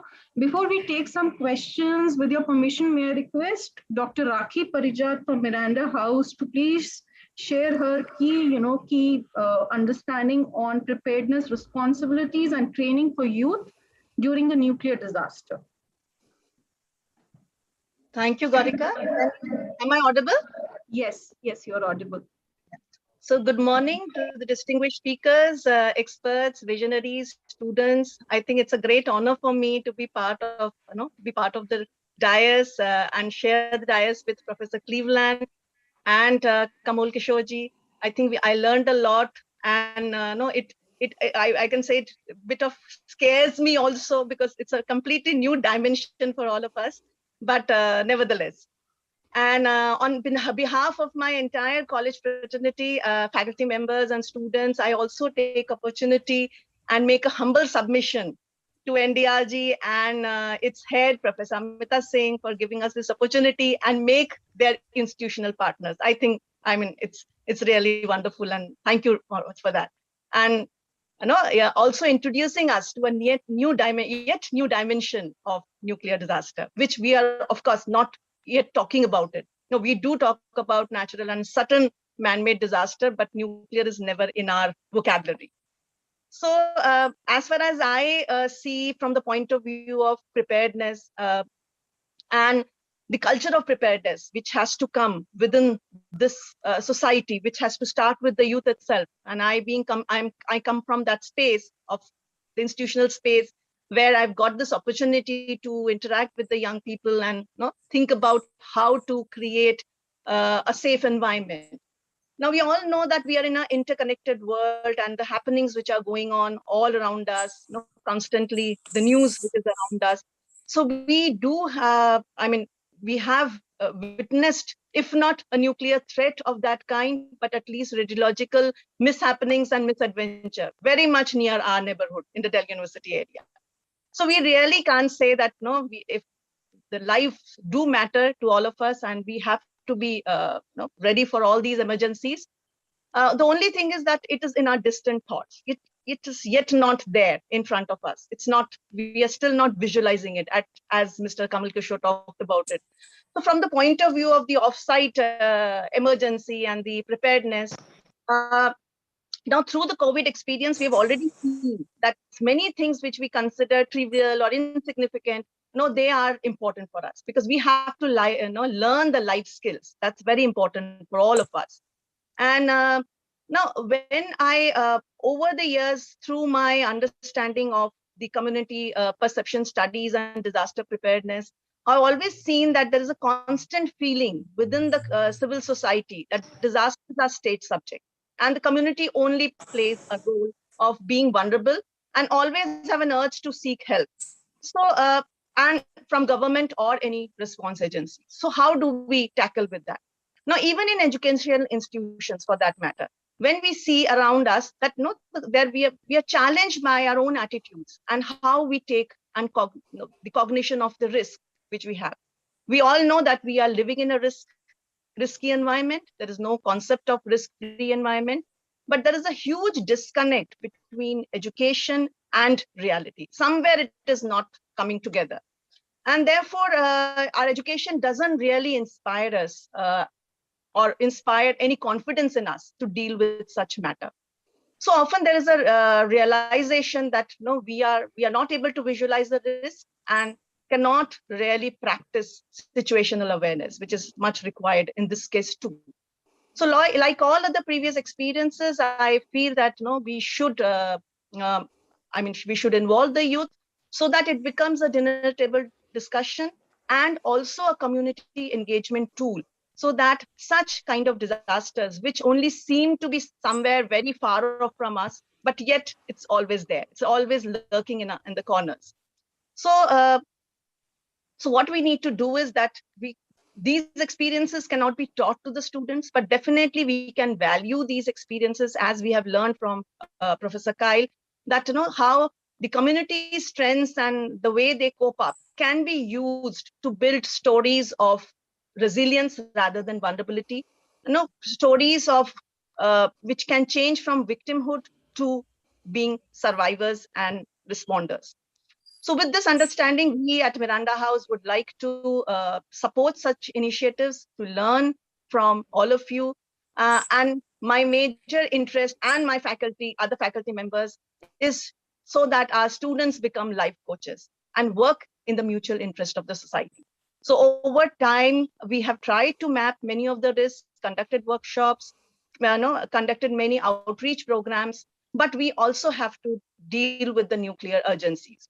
And so it gives us another food for thought, that we have to deal with the same urgency and cannot consider anymore as outside our disaster vocabulary. So we have to come out of our classrooms, our workplaces, and it's also our utmost duty to learn the importance of risk management to learn the experiences of people. In fact, I remember we had a student after this Fukushima Daiichi disaster happened, and her experiences she shared with us, which was really horrific. So that's also something we can learn from others.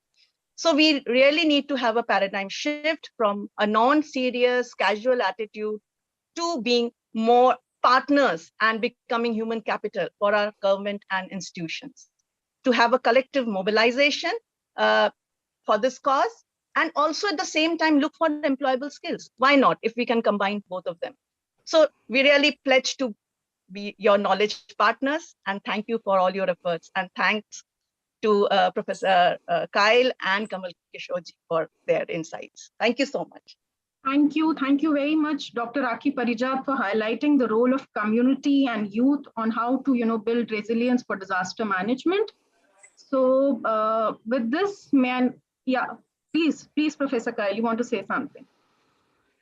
Yeah, I mean, I try to teach my university students about these issues. I think we need to keep in mind that a nuclear disaster is qualitatively fundamentally different than other disasters, because in general, nuclear energy is behind a veil of technical expertise and government, even military control, that your average person does not have any traction or any access to, and particularly young people.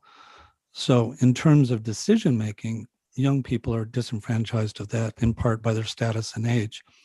However, I think it's really important that people learn to prioritize nuclear safety as a cultural value, as part of a culture of safety, and that conversations happen on that, where people simply become informed. How do nuclear disasters work? Are there any plans for a nuclear disaster? What would happen if an evacuation was necessary? Now, some of this could track from earthquake disasters or tsunami or other kinds of disasters, floods, but nuclear disasters are really different.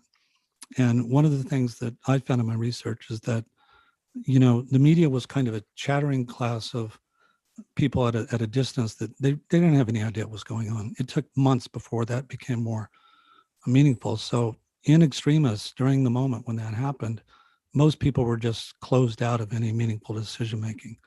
But I do think that civil society and NGOs and citizens organizations can have a very meaningful role after the effect by holding people accountable and promoting narratives that are not political platitudes in service of the nuclear state. And I think, young people are sometimes, as activists, they can be a little bit more courageous and stand up for the things that institutional authorities will just accept as, common practice. So, that's not very satisfying, I know, but I do think education is a very important starting point, really meaningful education about the history of nuclear energy, the history of nuclear disasters, how they've been addressed.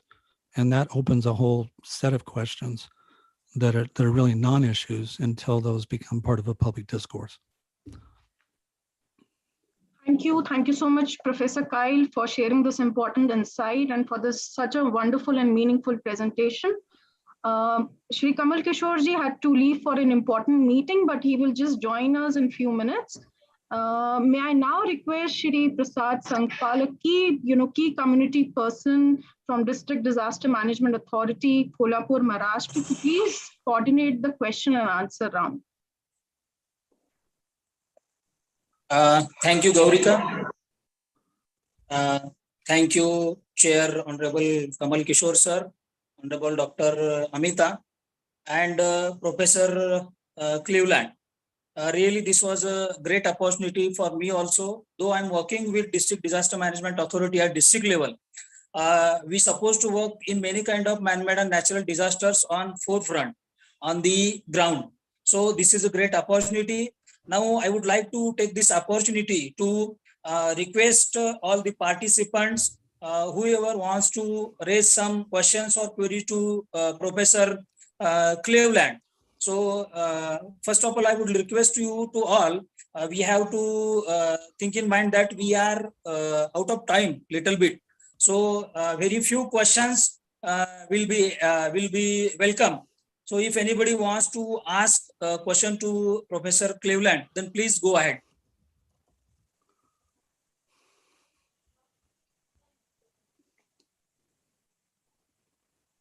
May I? Please. Yeah, please. Professor Cleveland, very good morning to you. Thank you. I sent this question in the chat box, but I'll just repeat it. Your discourse obviously was very, very insightful. In the context of media, you said that the foreign media after the Fukushima disaster was dramatic and critical. The Japanese media, on the other hand, was docile, towing the government's point of view, which is really indeed a sad commentary. So my question is, did the Japanese government or their PR machinery engage with the foreign media? If yes, how did they do it? Thank you. That's an interesting question. I interviewed the chief spokesman for the International Division of the Prime Minister's office, and they were very concerned about messaging to the foreign community because they had to appease those critics. They had to address those questions. And one thing that in the aftermath of the disaster that you'll hear TEPCO, the utility, talk about over and over again is how to repair the reputational damage. Part of the reputational damage was the way they dealt with the disaster mitigation, but another part of it was simply how much information did they convey to people in their time of need. You know, I mentioned Speedy, where if people would have known what was happening, they could have taken more, accurate protective actions to protect themselves. So, I think in the first few days, even the Japanese media, not just the state, they were very wary and critical of the way the Western media, they felt like they were attacking Japan, not just the disaster itself. And, even a stopped clock was right twice a day. So if you're predicting doom and gloom and something negative happens, you become vindicated in that. But there were just some fundamental principles where I think what you saw among the foreign media was that, the foreign media are no more nuclear experts than any other media, but they were relying on nuclear experts to try to help interpret what was going on. The Japanese media wasn't really doing that. They were very much on message. And I don't think this was necessarily a coordinated thing. It was just the nature of the way the media is organized in Japan. And Fukushima has changed that. I mean, there was, I think, a lot of retrospective hand-wringing and recognition by the Japanese media companies that they could have done a better job. There are a lot of Japanese journalists also in the foreign media in Japan. And so as the government reports came out, as these watchdog committees and testimony that was eventually made public, it became very evident that the discourse that the Japanese media had promoted was vague, meaningless, really, and if anything, in service of that utility.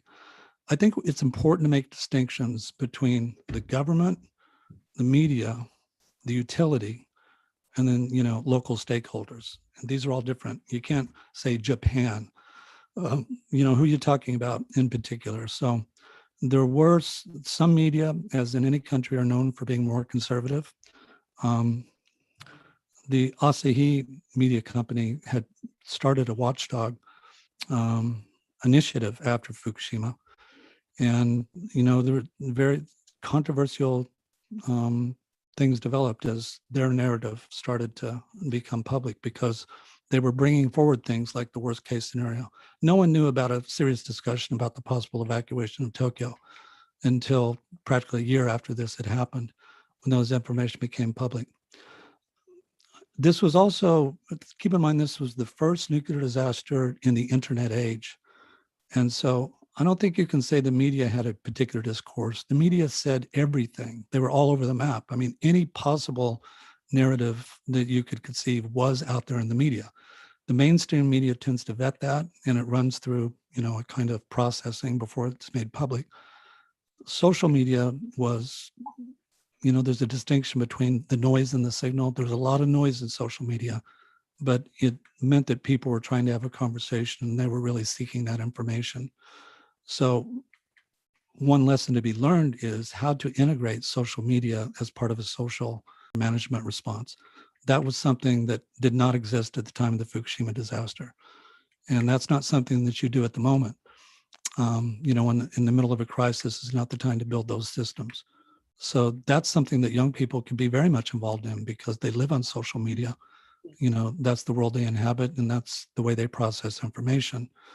So if lines of communication could be set up that allow for more transparency, that would have helped things considerably. Of course, every country is going to be different. I can't really speak to the nature of the relationship between the state and media in India. I do know that in Japan, it proved to be dysfunctional at that time. And again, these are very well-meaning, intelligent people, but it's more of a structural thing than it is any individual personality. May I ask you a small mini question related to this? Yeah. Generally, organizations like Daiichi Fukushima would have a disaster manual. All of them have how to handle disasters. I don't know whether you're privy to that, you've seen that. So if you've seen that, read it, does communication find any resonance in that? How to connect with communities, how to disseminate? Does it make sense, with the people who make such manuals? I think a lot of times those manuals, however well-meaning, they are done for the interest of the manual makers and the social networks that they're involved with. And do those manuals ever have any meaningful application in a chaotic environment of a disaster? I mean, keep in mind in the case of the tsunami, it washed entire communities out to sea. All the infrastructure was destroyed. I interviewed the mayor of Koriyama City, who said that he had one satellite phone that connected 1 out of every 100 times he tried to use it. I interviewed I guess I shouldn't cite the source, but a government official who said one of the lessons learned from Fukushima was that they need to have more accurate disaster preparation plans. And so what they did is they simply built multiple layers on top of what they already had, which could never be applied in a disaster situation. You know, you have all of these kind of rules or procedures for how they go. I gave an interview, or I gave a lecture to Minato City Ward, a group of maybe 50 disaster management specialists after this disaster happened. And the very first thing I said to them was, I don't know what your disaster plans are, but they won't work. They're not going to work. They weren't amused with, how pithy that was, but the challenge I put to them was, name a situation in which the disaster plans that had been well established in Fukushima in Japan, were they operationalized? Did they work? Were they efficient? Were they known to the people? And did they actually act on those particular plans? So I think there needs to be a simplification of this process. And often when we're writing these disaster plans, we do quite the opposite. We put layer upon layer, and it's like this beautiful edifice that looks nice as a doctoral dissertation or something. But for a mayor who doesn't have electricity, who can't use the phone, whose community has been destroyed, and people are emotionally, in turmoil, it's a very different kind of situation. So I think one thing would be to learn from the people who have faced these kind of crises, such as 3 Mile Island, such as the Katrina hurricane. There's a wonderful podcast on the Atlantic website called Floodlines by Van Newkirk. It's about an 8 or 9 part audio series, kind of a documentary about what happened in the Katrina hurricane. And one thing that I've noticed in retrospect, if you look at these various disasters, everything from the Challenger space shuttle explosion, the Deepwater Horizon oil spill, 3 Mile Island, Chernobyl, there's a pattern recognition there. They all kind of played a plan. I mentioned the Kemeny report, which was the official report commissioned by President Carter after the 3 Mile Island nuclear disaster.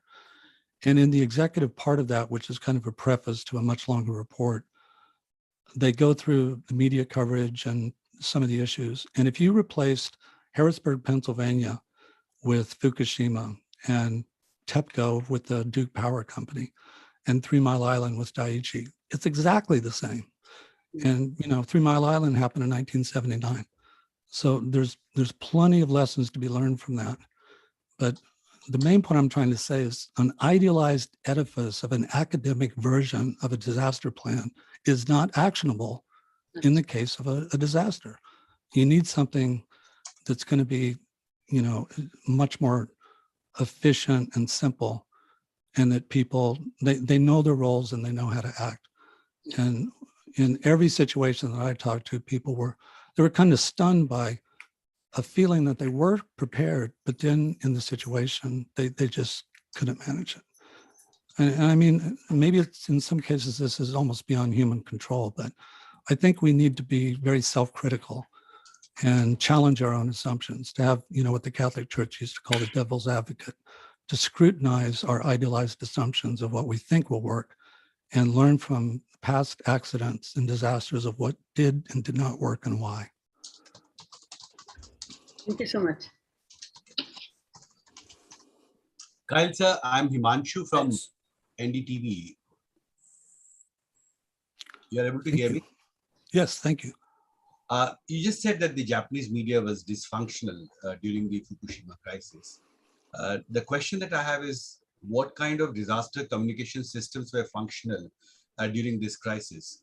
Considering that majority of the Japanese people do not understand the English language, this of course becomes a very, very important and critical issue, considering that most of the information that would be reaching to people who were perhaps very insecure during this crisis, most of the information, of course, would be disseminating through the Japanese media to the local people living in the vicinity or in the neighborhood of the Fukushima nuclear plant. So do you think that we need a global protocol actually to codify the role of the state to set up disaster communication systems that has been done, for example, to deal with other types of disasters, because this is, of course, a very, very sensitive and critical issue. So do you think that we need actually to redefine, go back, and there should be some kind of a global dialogue actually to codify the role of the state during such crisis situations, especially nuclear crisis situations, in the context of setting up disaster communication protocol? I could share my screen for a moment. I think civil society is very important in dealing with disasters, not only after the fact, but in the moment. And I think there needs to be bridges built to civil society organizations that have traction at the local level and are able to empower people to be able to make decisions or have a voice. And one of the things that you saw in Japan is that, part of this was that, keep in mind that up in Tohoku, the disaster, the communities that were most directly affected by this, they had no media. The media had been blacked out. They had lost, their cell phones. They had lost infrastructure. They had lost any access to information, even social media. Now, my in-laws are from Koriyama City, and I don't know how exactly to characterize them, except that they only rely on newspapers and mainstream media. And even then, only on NHK, which is like the equivalent of the BBC or whatever. It's kind of the state television channel. And those kinds of mainstream authorities are not always useful in disasters because they promote a narrative that is in the interest of mainstream institutions. That's why they're mainstream. And I don't know if we can expect a state to be self-critical in a time of crisis. That is a role that needs to be played by people who have the courage and the ability to be able to promote a counter narrative that becomes a reality check on the platitudes and the lies that are told by utilities, by governments. And this isn't, I'm not saying anything about Japan per se. I don't know enough about India to even speak about it. But if you look at Chernobyl, for instance, above and beyond anything else that happened at Chernobyl, the fact that you had an authoritarian state that suppressed information where people didn't know the magnitude of that disaster for weeks, and even to this day, don't necessarily know that. You should see the work, by the way, of Kate Brown at MIT, which is exceptional on this. And then you also have an issue of, like, if you have authoritarian or semi-authoritarian states, that information transparency, certainly information that might be critical of institutional interest, is not something that's readily available. So I would say in general, I like this phrase, it's by an economist, Tyler Cowen. Learn how to learn from those who offend you. Learn how to learn from those who offend you. Seek out sources of information that contradict your heartfelt assumptions. Look to counter narratives to see if perhaps they hold water and are plausible. And in the case of the Japanese media, it's that they just weren't willing to be critical at a time when it would have been meaningful to do that. And I think it would be naive to expect the state to be self-critical. And I do, and maybe I sound very American. I hesitate being ethnocentric in this regard, but I think an oppositional or critical press is very important. It plays an important role. So if you look at the United States, after 3 Mile Island, that had a profound impact on nuclear energy in the United States because it led to an environmental anti-nuclear movement that really was a safeguard against the indulgences of the nuclear community. And it made them impose safety regulations that never would have come forward otherwise. That's happened after Fukushima. Fukushima has affected every nuclear energy worldwide, every nuclear utility worldwide, because they realized that if they don't make adjustments after the fact, they can't have the public authority and acceptance to ever be able to run these commercial nuclear operations. It's a messaging issue, but it's also a message of public persuasion. I think TEPCO eventually caught up to that. You know, they're what they call a reputational damage is something that threatens their ability to restart these reactors. There are 54 nuclear reactors in Japan. All but a half a dozen of them have been closed. 30% of Japan's power came from nuclear energy. Now it's 6%. So, you know, perhaps it's in the government's interest to restart these nuclear plants. Certainly it's in the utilities' interest, but they're not going to be able to do that if they don't have public acceptance. And how does that happen? Through educating people, not propagandizing them, educating them about the complexity of these issues and also, you know, to have a more meaningful notion of risk assessment. We've seen this with COVID, you know. I mean, we've gotten to the point where through our own personal experiences and the 2-year trajectory of this, we've gotten to the point where I think people are willing to scrutinize the messaging of institutional authorities, be it the World Health Organization, the CDC, whatever the relevant agency is in that country, because it affects them quite personally. So I do think that the media has a very important role, but it also depends on what kind of messaging and information a particular media conglomerate is willing to put out in the public. And so I think a critique is important in that regard. It's a reality check against our best wishes, I guess. I mean, during the Russian-Ukraine war that is going on, we see nuclear weapons being used as a tool for information warfare from time to time. And there is a lot of irresponsible reporting happening. For example, Russian troops going and taking over a nuclear plant inside Ukraine. It raised lots of concern with regard to the Russian intentions.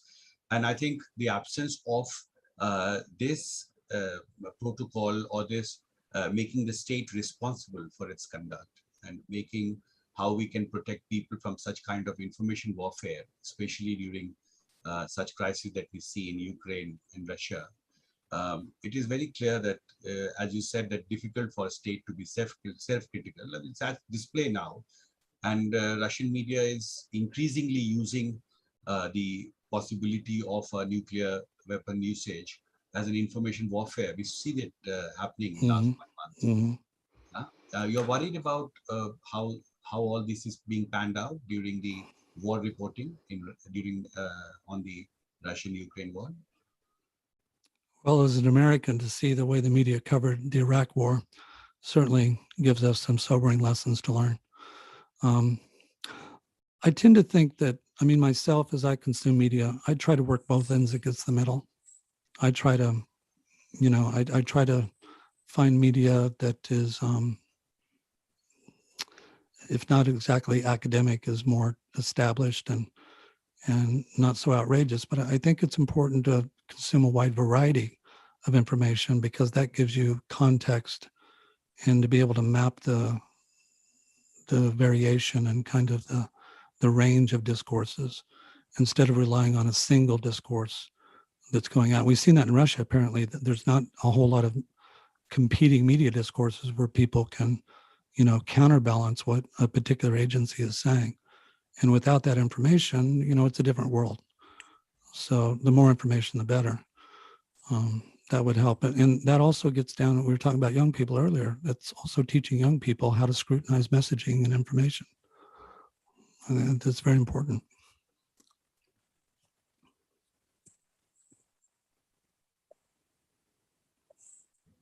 Thank you, Dr. Cleveland. One or two more questions. I request participant to club 2 or 3 questions so that there should not be repetition. Please go ahead, participants.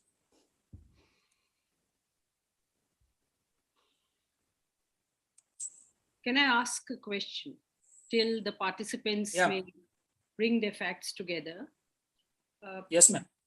Professor Cleveland, it was an excellent, strategically very well placed, and at the same time, very heart-touching in the sense that you brought out the human sentinels who were in the forefront fighting it out. Very holistic and gives us a very huge volume of information. I have, just out of curiosity, I have something coming to my mind. Like in India, we look at Japan as an epitome of technology. Anything in the humanistic technology actually begins from Japan. And we look towards Japan that, if we don't have anything, let's have it from Japan. And you know that lately, during the pandemic and all this, trade has expanded. Now, there's this very important concern that comes to my mind is that, it has the best of the drones, best of the artificial intelligence and automation systems. Then couldn't Japan have used those drones fitted with artificial intelligence to evaluate the quantum of radiation that was in the air and link it up to the evacuation system and to the evacuation areas where people could have been taken? And do you think there was some lack of transparency or also lethargy? Of course, Japanese and lethargy are two different things altogether. But do you think there was some kind of a bureaucratic lethargy that was holding all this back? Or there was a disconnect between bureaucracy and the scientists working at the nuclear reactors who were not passing on adequate information at the right time so that this work could have started? Those are some very perceptive and interesting questions. I mentioned the case of SPEEDY, and this was an atmospheric modeling system. Now, they're using supercomputers. This had been well established. They had the information. So it wasn't really an issue of whether or not they had the technology to address this.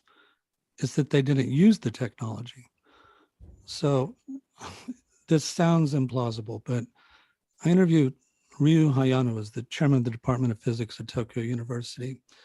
He's working at the CERN particle accelerator in Geneva, an award-winning nuclear scientist. And he contacted the government after the disaster, trying to get radiation data.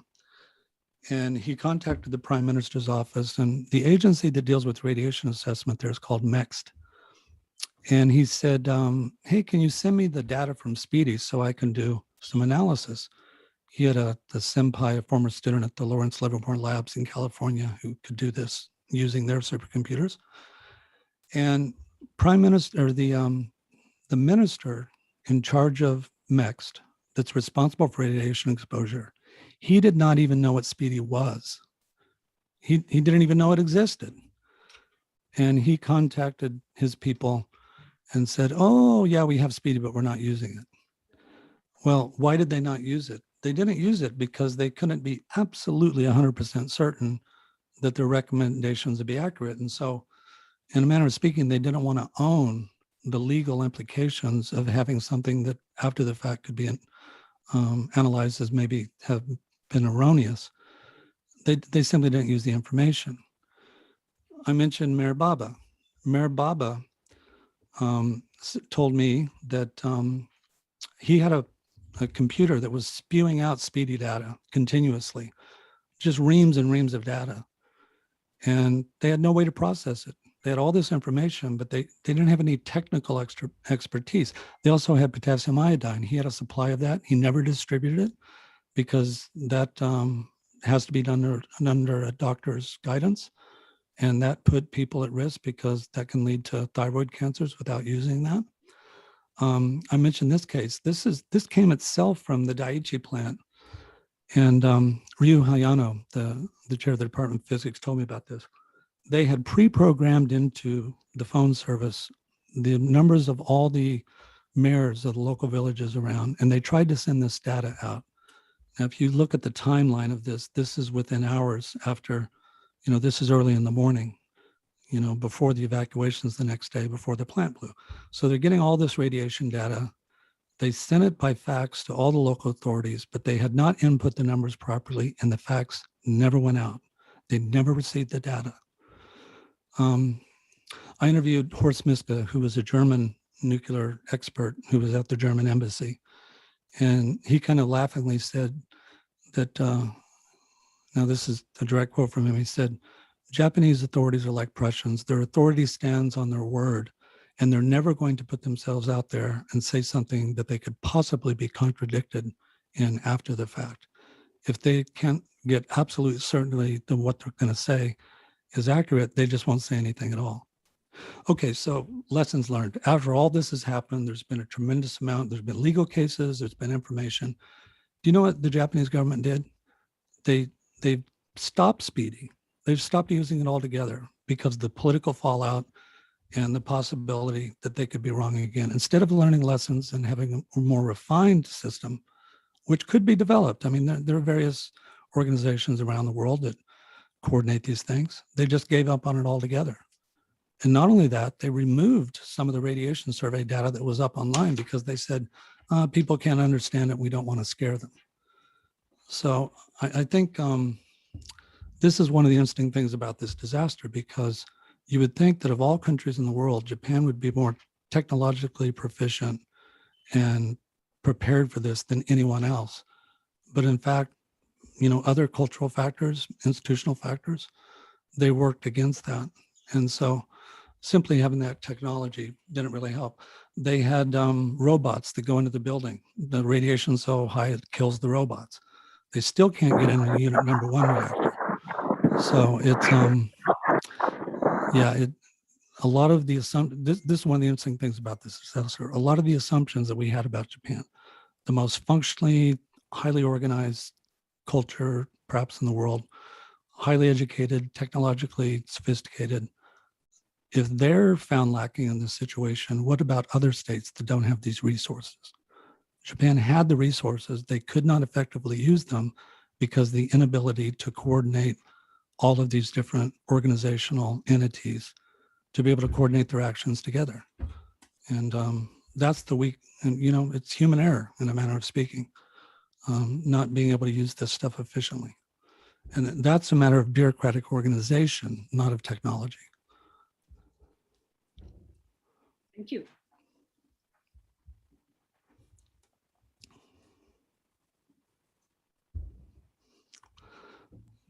Everyone, I have a seminar that has a group of students in their very last day of class having a debate in 15 minutes.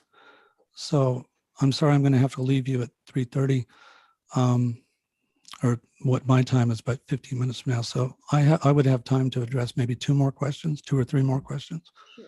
We can take just one more question. Prasad. That's fine. That's fine. Yeah.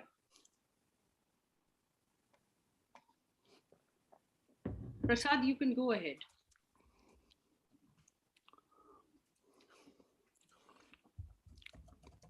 You are on mute. We can't hear you.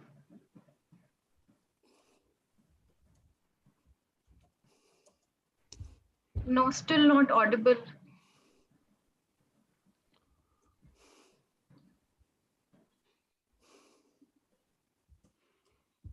I think Maybe- we can take one more question. Maybe he could input it. Okay, then we go ahead to summarizing because, Professor Cleveland has an important meeting after this. So, yeah. Yes, thank you. Thank you so much, Professor Cleveland, for answering the questions. And thank you, Prasad Sangpalji, for coordinating the question answer round. May I now request Professor Amita Singh, President, NAPSIPAC Disaster Research Group, for concluding remarks and vote of thanks. Over to you, Professor Singh. Thank you very much. This has been a historic debate, the first in this country, and all gratefulness goes to Professor Cleveland from Temple University, Tokyo, and to our NDMA Chief Member Secretary, Mr. Kamal Kishore-ji. But nevertheless, I would never forget mentioning Professor Arnold Howitt from Harvard, who triggered this whole discussion and coordinated us. He was the one, I was very concerned. I said, we have to start on a very confidential topic on nuclear disasters. Maybe many people wouldn't come forward to share their expertise and, the kind of researches they have been doing in the technological area. So what do we do? He said, just no further ado, call Dr. Cleveland from Tokyo. And that's how he's here. Thank you very much, Professor Cleveland, for being with us and sharing a very detailed, very holistic, and absolutely, everything is there in it that connects experts, bureaucrats, institutions, grassroots workers, the city mayors, and also those sentinels of humanity who give their life, who place their duty above self. So, everything is there. I cannot actually summarize it, but there are some few points, the lessons that we need to carry with us. I start from Mr. Kamal Kishore. He triggered the debate by putting in 5 important challenges. One was, how do you convey the risk, and how this has been taken forward by Professor Cleveland. I'll discuss that later. The level of public awareness is low, and how do you actually reach out to those people who may not be even ready to listen to it? And if they listen to it, there would be a panic and they would think that something very serious is likely to occur. And the second point, challenge is, an equitable preparedness needed in the health sector. And of course, we had a health sector person, a grassroots worker who was to be with us today, but she would be in the second installment of this discussion on nuclear disasters. The third challenge was the local administration level. There's a lot to do, and we need to have very, very smart district collector and his team with standing agreements and with people outside the bureaucracy. The fourth challenge is about the communication. I know Dr. Nivedita Haran, the ex-chief secretary of Kerala state, is here with us. And she knows how we have been trying to develop a communication between scientists, administration, and people so that they all start coming on the same platform and thinking about people in disasters rather than about their own institutional defense. And the last challenge comes from the cultural ethos in a particular area where this kind of a preparedness should be seeping down into their culture. And I'm surprised today to hear about Japan, so many things which I did not know. I always thought that Japanese have the cultural ethos of staying prepared. Despite that, if something like this has occurred in Japan, then what about South Asians? So there is a lot to be done. Now this, I take some few lessons to be taken home. One is that it was a disaster beyond design, beyond the basis of design. And these are, earthquakes which have a cascading effect, and cascading effect enter into, the best technological areas, best protected areas, and may create a series of disasters, which has been affecting, the way it has been presented in each of the slide produced here by Professor Cleveland. starting from Daiichi plant to Daini plant, and the bypassing of many of the safety measures, the overheating of the plants, and the thing that never heard of earlier was that the overheating leads to the blasting of the plant. We never thought that anything like that could occur, because this is really an alerting point that need to go deeply into our preparedness in India, because most of these atomic power stations and these plants or nuclear reactors are in very, very dense areas. So we need to be very prepared.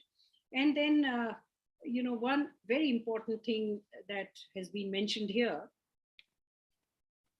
that, the perceptions of a disaster, there must have been a planning that what would be the quantum of disaster, but the disaster went much beyond that. 8 meters and 50 meters is something, unprecedented. The walls that prevent could have such a vast difference. So that means nature has its own course. Nature will need something more than just scientific preparedness. We need to understand nature as well. And so there should be some kind of a preparedness in view of the environmental people, the local people, the indigenous people who know much more. We have a number of studies from various indigenous communities, and that need to be brought down. Then, another important thing is that the experts have been shifting their researches. Sometimes they would say that it is only till this level, then, different various slides have brought that out. And to how do you level that? This is an answer that need to be looked into. And Professor Cleveland has given us some very, very important indicators, how we go ahead with that, and what are the major stakeholders that would help us in reaching more deeply into this. And, about Dr. Rakhi Parijat, Rakhi, we've already had a disaster right in the heart of the city in 2010, when Delhi University chemical department had thrown some fountain pens into the scrap market, and it resulted into cobalt-60 release, and one person died. And then the government came up with the fact that, oh, this has been a radiation leak, and so many people, I don't know whatever happened, we didn't have evacuation plan or anything at that moment, and we are still with it. And how far we have reached is also something that researchers can bring out. A lot of research is needed in collaboration with NDMA and with other agencies, Bhabha Atomic Power Stations, and experts from nuclear reactors. And I hope and look forward to, thank you, Professor Cleveland, for showing us this pathway, which we would, of course, very hesitatingly, I don't know how we are going to move on that, but I'm sure you've shown us the way, and there is some light on the other side of the conduit, and we would try to reach that. And thank you all the participants for being here and participating in the debate. Your questions are also welcome, even on the email. We would pass them on to Professor Cleveland. This debate should go on, and the preparedness questions should be asked to the government and to the local scientists and to the district administration. How well are we prepared? Because it is our future, finally, the community's future. And District Development Authority Officer Prasad Sangpal, thank you very much for joining us. I hope you carry this forward in further discussions down below with the people, with the common people, town hall meetings, to make some meaning out of Professor Cleveland's very, very big and very clear presentation today. Thank you very much. Thank you so much. I appreciate everyone's attention. I appreciate your generosity in inviting me, and I hope we can continue this dialogue. We look forward to having you in person in India very soon. I'd love to do that. Okay, let's hold out hope for that. Thank you so much. I'll be in touch by email. Okay. Thank you very much, Professor Cleveland, for your wonderful session. And thank you very much, Professor Amita Singh, for summarizing the session. So without wasting much time, and after this wonderful inaugural session that shed light on, on the experience of Fukushima nuclear disaster, and also some of the challenges that were highlighted by Kamal Kishorji, Member Secretary, NDMA, we now move on to the technical session on safety precautions and controls in nuclear installations as per IAEA standards. And for this session, it gives me immense pleasure to welcome our key speaker for the technical session, Dr. Sujay Kumar Ghoshji, who is presently working as a senior consultant, nuclear and radiological at the National Disaster Management Authority, Government of India. I also welcome our honorable chair of the session, Professor Rabindranath Bhattacharya. Before I hand it over to the chair, let me just briefly introduce him to all of you. Professor Rabindranath Bhattacharya has been teaching courses on public administration and governance at the postgraduate level for more than 3 decades. Professor Bhattacharya was awarded the Australian Government Endeavour Postdoctoral Research Fellowship 2009 and completed his postdoctoral work from the University of South Australia, Adelaide. He availed the AIC Australian Studies Senior Visiting Fellowship 2007-8 for visiting 5 universities: Curtin University, University of South Australia, Australian National University, Monash University, and University of New South Wales, Sydney. He was also appointed as Australian Awards Ambassador for the year 2014-15 by the Australian High Commissioner to India. His research area focuses on democratic governance with special focus on poverty alleviation and disaster management across countries. I hand it over to you, Professor Bhattacharya, to please kindly chair this session and introduce our key speaker for this technical session, Dr. Sujay Kumar Ghoshji. Over to you, Professor Bhattacharya. Am I audible? Am I audible? Yes. Okay. Honorable Dr. Sujay Ghoshji, esteemed colleagues, scholars, and the participants of this session. After Professor Cleveland's lecture, like Amita-di, certain lessons are also clear to me. Let me just specify 4 such lessons. That first, that there is a basic difference between nuclear disasters and other disasters. Other disasters like floods or cyclones or earthquakes, they create havoc for the present. It kills humans, non-humans present in that area, but the disaster strikes at the fatal time. But nuclear disaster not only kills humans and non-humans present in the area at the fatal time, but also takes the future into its own hand for an unlimited period of time. Chernobyl disaster occurred in 1986. But even today, the area remains uninhabited. Also, the whole thing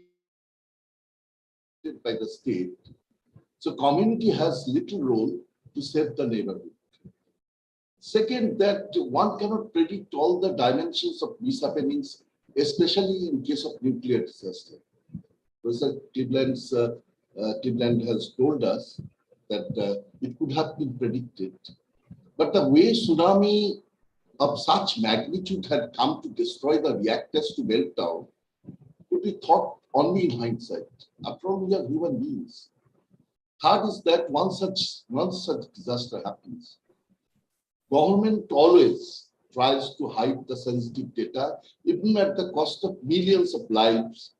And the media was keeping before the world the government viewpoint was very safe viewpoint before all the people, even at the cost of millions of lives.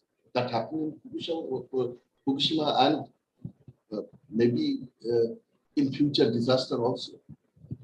And fourth and final is that other than concrete burying of the reactors and evacuations, there is little for disaster mitigation in case of nuclear disasters. I don't know, I'll listen to Dr. Ghosh. But we the Indians, thank the Almighty, Amita-di has told that we have got a test of bitter taste of that nightmare. But really, we have never seen the nuclear nightmare. That My Nuclear Nightmare, the book Professor Cleveland was referring to, we haven't seen such nuclear nightmare. My such nightmare started with a film that I saw long back, possibly the first of its kind, the US movie. The day after was released in Calcutta sometimes in 1984. Those who have seen the movie could recall it, that the movie started with the would be happening happy marriage ceremony of the eldest daughter, Denise, of the Dalbrook family, within 2 days to a student at the University of Kansas. And they were performing their wedding dress rehearsal. Then the fight between NATO and Warsaw Pact ultimately led to a big war, which ended with both countries attacking other with nuclear weapons. Both countries suffered huge loss, huge people died, huge number of people died. And both countries then agreed to stop the war because of that loss and death. Now, after staying for many days in a basement shelter to save herself from radioactivity, Denise Dahlberg became frantic and ran outside. Her father went behind to take her back, but being exposed to high radiation, both of them became deformed within days and became victims of terminal illness. It was such a horrible experience to see healthy people turning into deformed bodies that I cannot explain.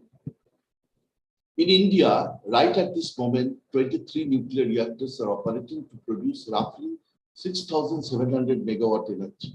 8 more reactors are being constructed to produce 6,600 megawatt energy more. True, that to a great way to make India self-dependent in energy sector. But if all on a sudden certain disaster like Chernobyl or Fukushima occurs, how do you cope with that, particularly in view of dense population in India that we just now referred? Preparedness in disaster, in fact, keeps away the disaster.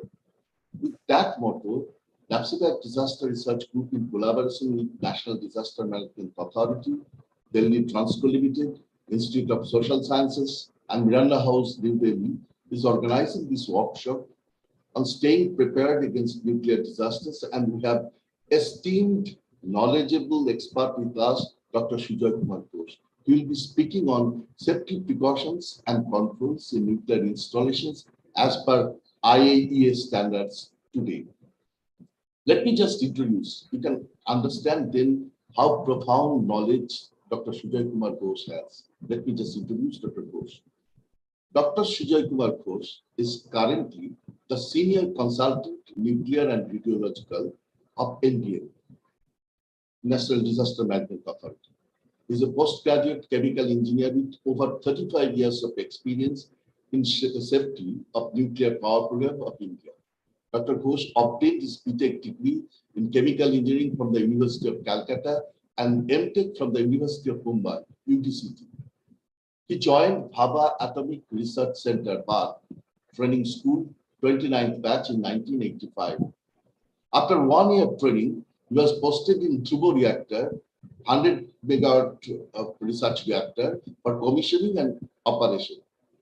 He has worked as qualified and licensed shift charge engineer in reactor operation for 20 years and was responsible for safe operation of reactor. Authored and reviewed several safety codes, guides, and technical documents for safety regulation of nuclear and radiation facilities for International Atomic Energy Agency, IAEA, and AERB. He was also responsible for design and commissioning, safety review and licensing of PHWR, PWR, and FBR projects. He also worked as chairman in several safety review committees in AERB and PARC. He was deputed by Government of India for working as an officer of 7th Convention on Nuclear Safety CNS meeting. At IAEA Vienna, Dr. Ghosh received professional achievement awards in AERB for excellent performance in safety security review, regulatory document development, and regulatory inspection. He was also in the post of head Directorate of Regulatory Inspections, Atomic Energy Regulatory Board, and head PHWR project section.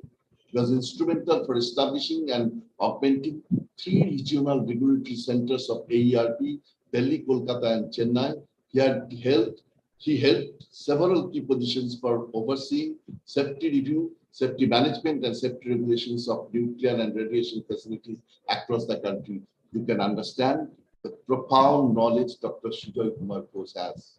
I hope we'll get the initial training of nuclear disaster preparedness from such a renowned, experienced, and knowledgeable person. Dr. Sujoy Ghosh, please. Your platform.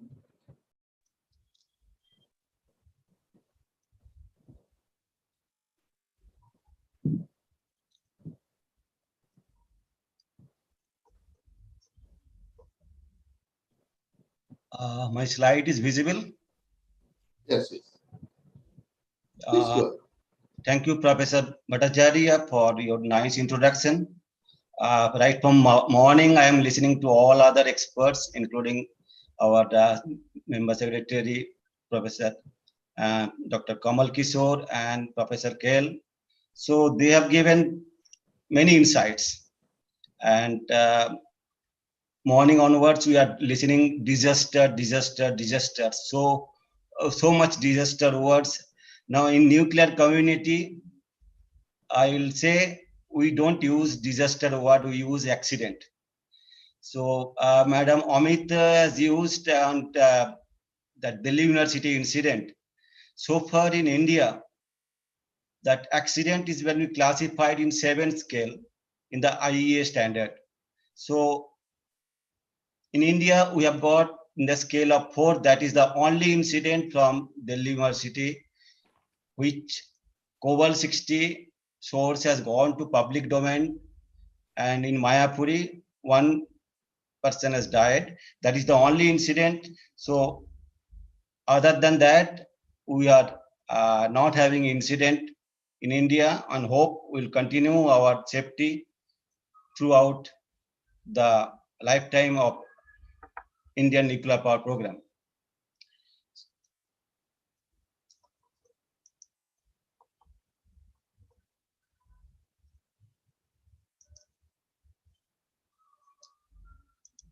Now, this is my outline of presentations. See, as you heard, that radiation emergency is scary. And our role should be to calm public anxiety and translate into the informed preparation action without causing undue panic.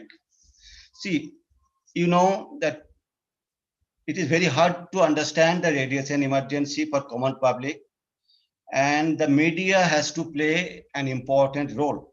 You know that lies can travel half of the world before the truth is putting his shoes and the information goes to public. So communication plays an important role. What happened to Chernobyl and Fukushima, that lesson says, Chernobyl, in one word I can say, it is a lack of safety culture. Safety culture was coined subsequent to Chernobyl, and IEA has published one INSAC document on safety culture. And what happened to Fukushima is one sentence you can say is a communication error. There was a lack of communication and responsibility how to go ahead. People are not knowing exactly what to be done. So with this background, let us see how India is prepared for that. In outline of presentations, as you see, general aspects of nuclear power plant, because you have to understand a little bit what is what. And then overview of national, our AERB, we call Atomic Energy Regulatory Board, in respect of international IEA requirement, and safety precaution and control of Indian nuclear power plant, and Indian regulatory process with respect to international process, what we have and what we are doing currently, and then accident classification, radiation dose to the public if it happens. Now this is the first topic. Next slide. So now you see the atomic energy is highly beneficial for a society, and accordingly, it's spread over the country. You can see the map in how many locations atomic energy establishments are placed. It's not nuclear power plant, of course. There are research reactors, there are isotope production centers, there are heavy water production centers. So many are there. So across the country, in the nook and corner of India, you can see the atomic energy establishment has been spread over. Now coming to nuclear power plant in next slide. There are 7 districts where currently we are operating nuclear power plant. See, one is in Tamil Nadu, Tirunelveli. One is Chengalpattu, Tamil Nadu, Surat, Gujarat. And I can say in our Indian regulatory term, one is in Kalpakkam, one is in Kodankulam, one site is Kakrapar, another is Narora, another is Kaiga, another is Tarapur. And now recent one is being added, it is in Haryana, Gorakhpur, that is under construction. So, but operating sites have been shown clearly, and you will invariably note it that they are located in coastal side or in the river bank or the place where there are plenty of water. I will explain afterwards why this is so. Now, this is the simple sketch of India is pursuing PHWR, pressurized heavy water reactor. So to understand a little bit, you see the 2 containment, double containment. What you have seen in Fukushima, there was a structure. It was not called containment. So here is a double containment, PHWR. And inside what you are seeing, this is a reactor core. We call it calandria here. And this is the horizontal tubes are there, where I will show you what purpose it is used. This is the pump. So heat is generated here and then heat is conveyed to the steam generator here. Here inside is a heavy water. We call pressurized heavy water reactor. Heavy water, we have got 7 plants is being produced in India. So that heavy water goes and then steam is produced here. So that steam further goes to turbine and then conventional side. Once steam is produced, so power is generated. So this is the overall, this part is nuclear and this part is non-nuclear. So it is outside. So here what happened, radiation is within the containment. Next slide. So now one more slides to have a inside look. This was the calandria, what I showed it earlier. This is called reactor. And these are the 4 pump, 4 steam generators, and then the water goes to the non-nuclear sides and it goes to steam generation. So here, these are the 392 channels are there inside, each and having 1 pressure tubes, we call it pressurized heavy water reactor. Now, how it looks like, next slide, you can see. See, again, the calandria is shown cut-off view. And here all these channels are there. And this is the fuel bundle, it's very important. Here, heat is produced, fuel is there, cladding is there. So now 1, 2, 3, 4, 5, 6, 7, 8. Jar-Colloy bearing pads, Jar-Colloy fuel sheet, Jar-Colloy end cap, like that. This is the fuel bundle. Like that, 13 bundles are there in each channel. So this is repressible component, remaining all others are fixed component. So this, as the fuel burns like coal, once it is burned, you have to remove the ash. In uranium also, once this fuel has achieved that burn up, we call it burn up, maybe 7,000 to 10,000 megawatt day per ton. So then it has to be removed and stored in spent fuel that Professor Keller showed, that spent fuel storage building as the 4th floor in Fukushima Daiichi plant. This is the fuel, and later on it becomes spent fuel. But India, we do not use the spent fuel. This is our wealth. So we are reprocessing it, we are reutilizing it. So that is the advantage of Indian technology. Next. Now see how that reactor is being constructed. So these two reactors is in operation in the same site, and the two reactors is being constructed just to show the what is the level of technology involved for constructing a nuclear power plant. Next. Now a little bit of how nuclear energy is produced. Maybe it is hard to digest just in layman language. So it is a neutron. You know, neutron, proton, electron is known to everybody as in the atomic particle. So this is a neutron. Once it is bombarded, put inside the uranium atom, it is fissile. Then it breaks into two particles. One is barium, one is krypton. Then it emits 3 neutrons. So 1 neutron has generated 3 neutrons. These 3 neutrons again, another 3 uranium atom, 9 neutrons. So chain reaction continues. So if you are not able to control this neutron population, then it is going to become explosion, nuclear bomb. So nuclear scientist has a job to control 2 neutrons from each fission and continue with 1 neutron. And that is the principle of nuclear reactor operation. Next slide. Now, this is how once the neutron enters, it starts vibrating and then split. It is a simple philosophy. And then some part breaks into 2, 3 neutrons and a little bit of energy. That is nuclear energy. So that energy goes on in the form of heat, and that is utilized for nuclear energy for our regular purpose. Now, next slide.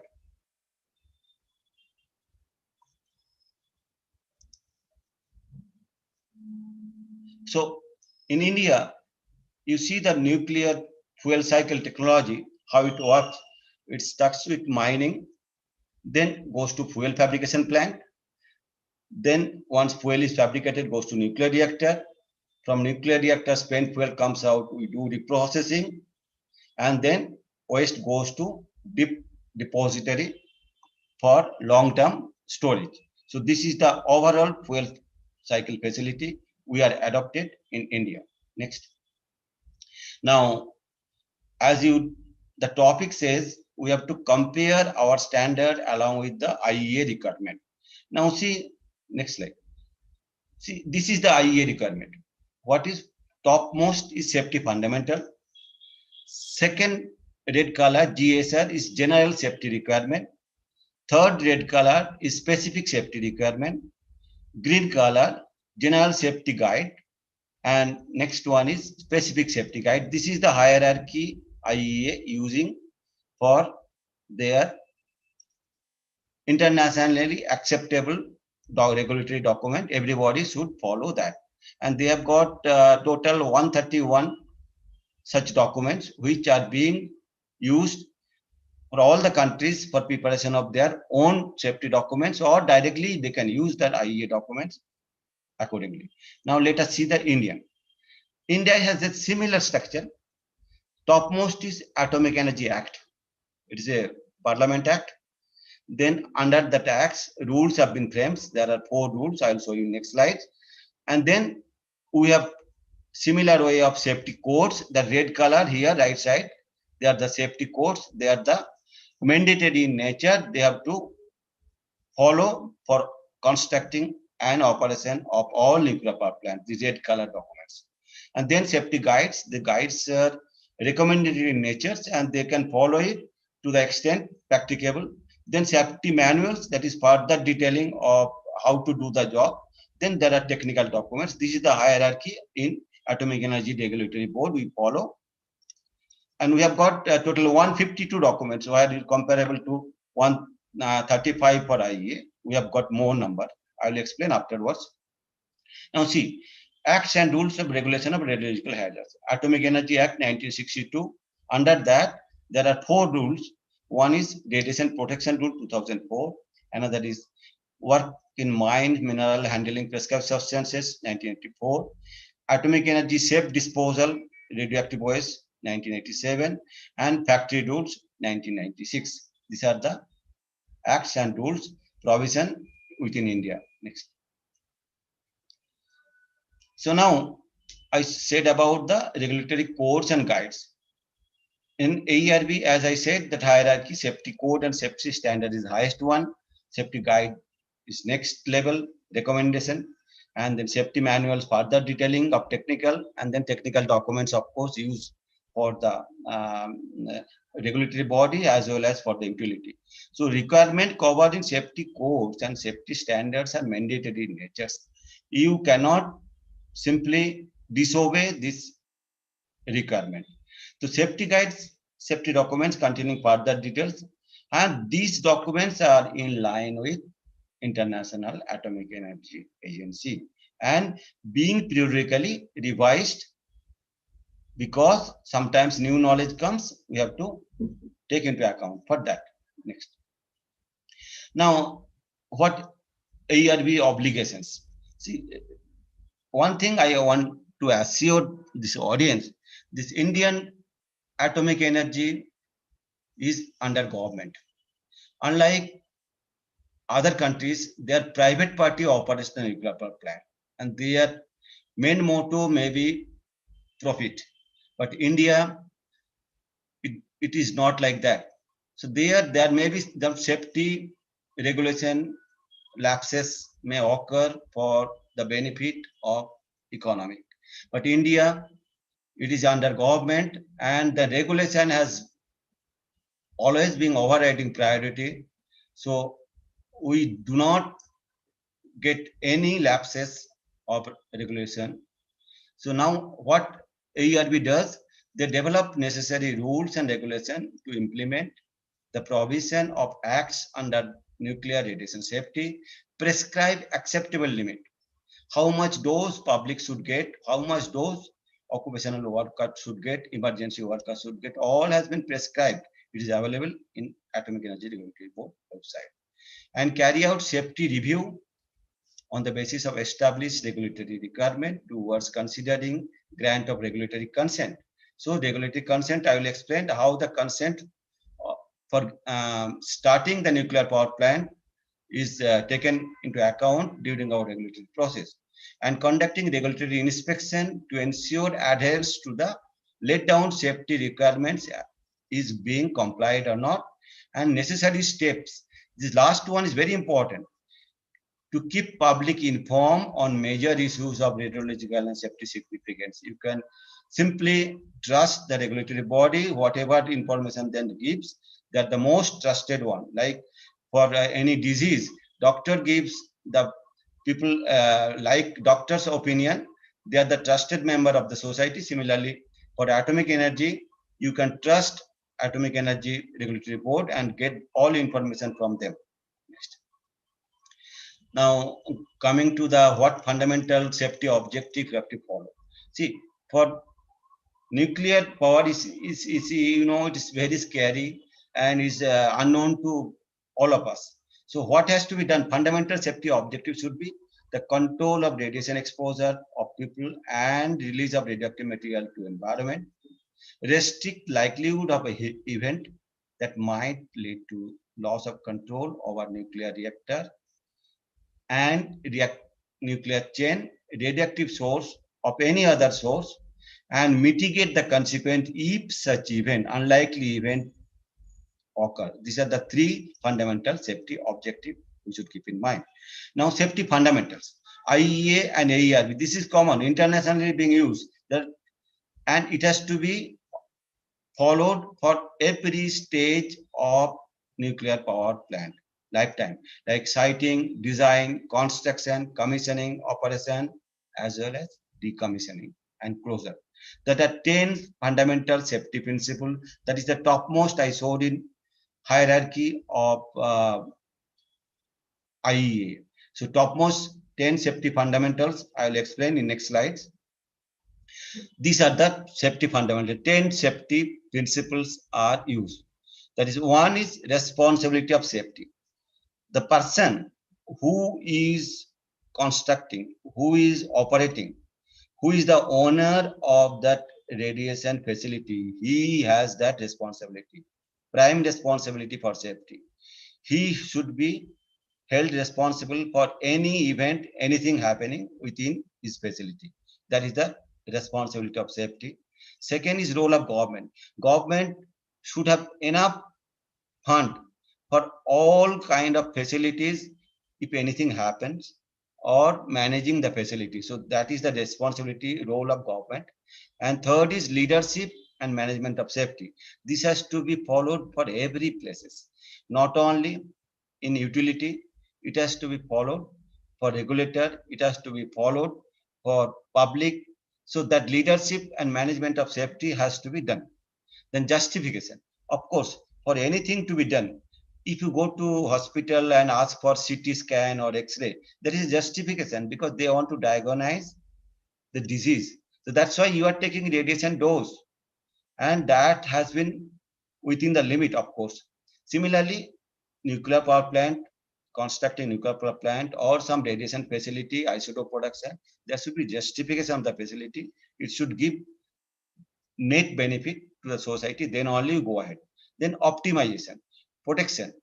That means as low as achievable. Radiation, you know, it has got no threshold value sometimes. I will explain afterwards, but radiation is also beneficial. So that's why optimization as low as possible. Then limitation of risk to individual by giving the dose limits. We should restrict the stochastic and non-stochastic effect, whatever that is a technical term. And protection of present and future generation. Whatever you do today, that should not go to the future generation as a burden. So you should be careful what you are doing today. Development is benefit to current society, but future society should not get affected because of this. And prevention of accident, of course, it is the utmost important in this matter. Then emergency preparedness and response, and then protection against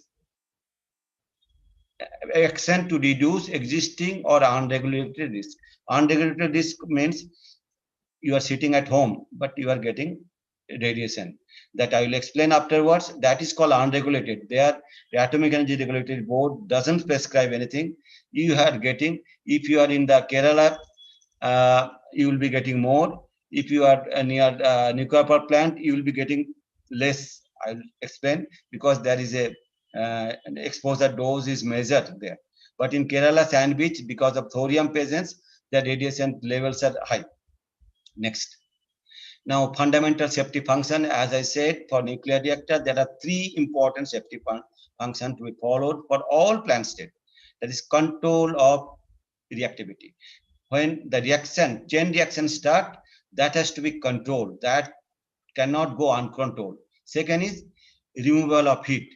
When see nuclear power generation, something has come in front of the slide.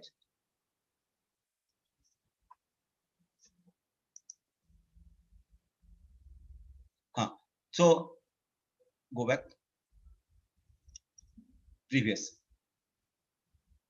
Okay. Now removal of heat.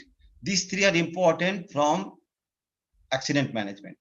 See, if you are able to control the chain reaction, it is not uncontrolled. So you are within the limit. If you are able to remove the heat from the reactor or spent fuel, you are safe. Confinement.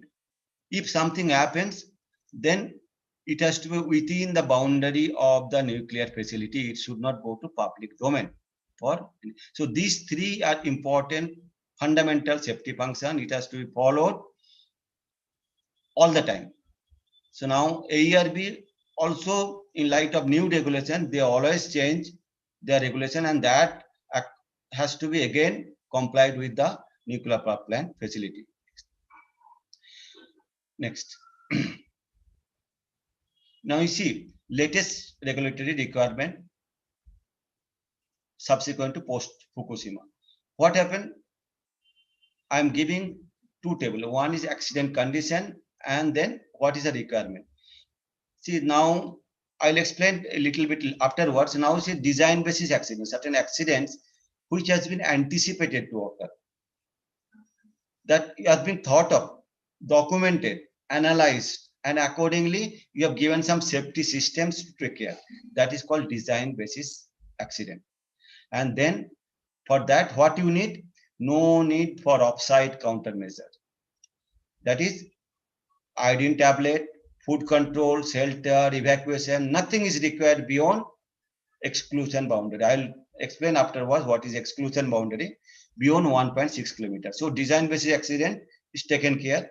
All the emergency systems are in place. Second is, now just a few minutes back, there was talk about beyond design basis accident.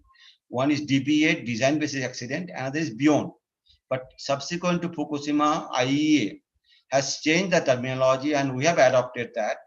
That is design extension condition. So we don't call it beyond design. Nothing is beyond. You don't construct nuclear power plant if you say it is beyond your capability.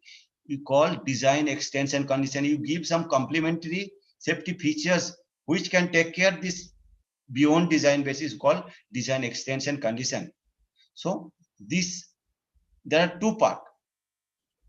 We call it deck A and deck B. The first part is no necessity of protective measures in terms of sheltering, evacuation for people living beyond exclusion. Beyond 1.6, you don't have to do any evacuation. But food control and agriculture may be limited to small area of crop and small region for a maybe one crop.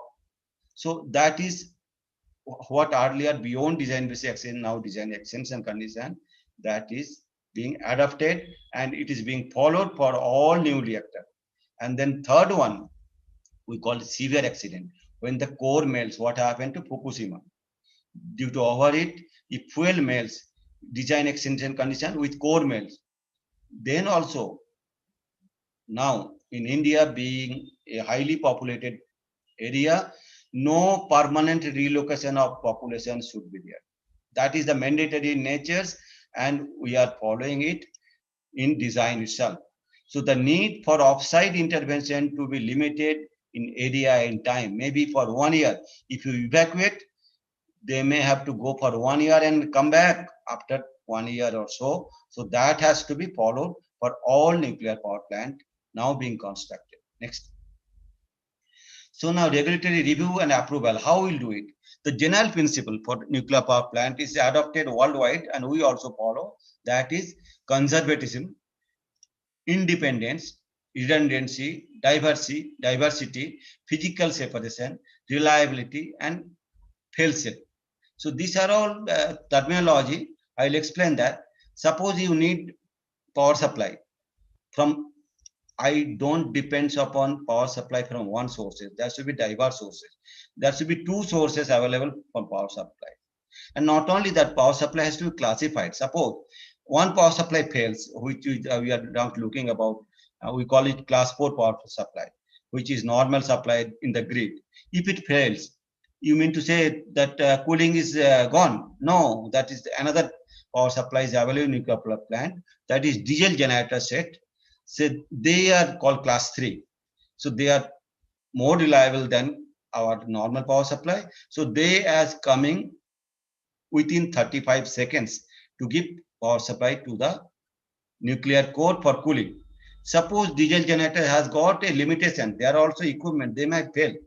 So we have got enough capacity of battery bank available. We call class 2 power supply, class 1 and class 2 together. They will be again 8 hours sustained giving power supply for the plant. Then there are many passive in natures. Even the power supply is not there, then there should be automatic cooling of the core. So ultimately the cooling has to be ensured for any cost. So that is called accident management, and that's why nuclear power plant has got abundant safety precautions to take care right from inception in design, and accordingly we do the review and give approval. So multiple failure, several things. What happened to Fukushima? There was earthquake, tsunami that enters plant system and they lost power supply. The most important part is they lost power supply and core cooling. And there that emergency equipments could not be activated in right time because of the lack of decision-making process. So that lead to multiple failures. So multiple failures, if it happens, so large early release should be practically eliminated. What I mean, at least after the accident, another 72 hours, there should not be any release to the public domain so that we can activate our emergency system. We can, by the time we can mobilize our things for accident management. So large early release should be practically eliminated. And for mitigating the consequences, we have got complementary safety function now is being adopted for all reactors. First is fire water injection. That is independent of any cooling. That is from external sources. Then containment spray. See, if some releases are there, radioactivity release, that is to be within the containment, it has to be contained. It cannot go out. So spray system is there to cool it down and settle it within the containment. Then what happened to Fukushima? There was a hydrogen explosion, that containment structures broken.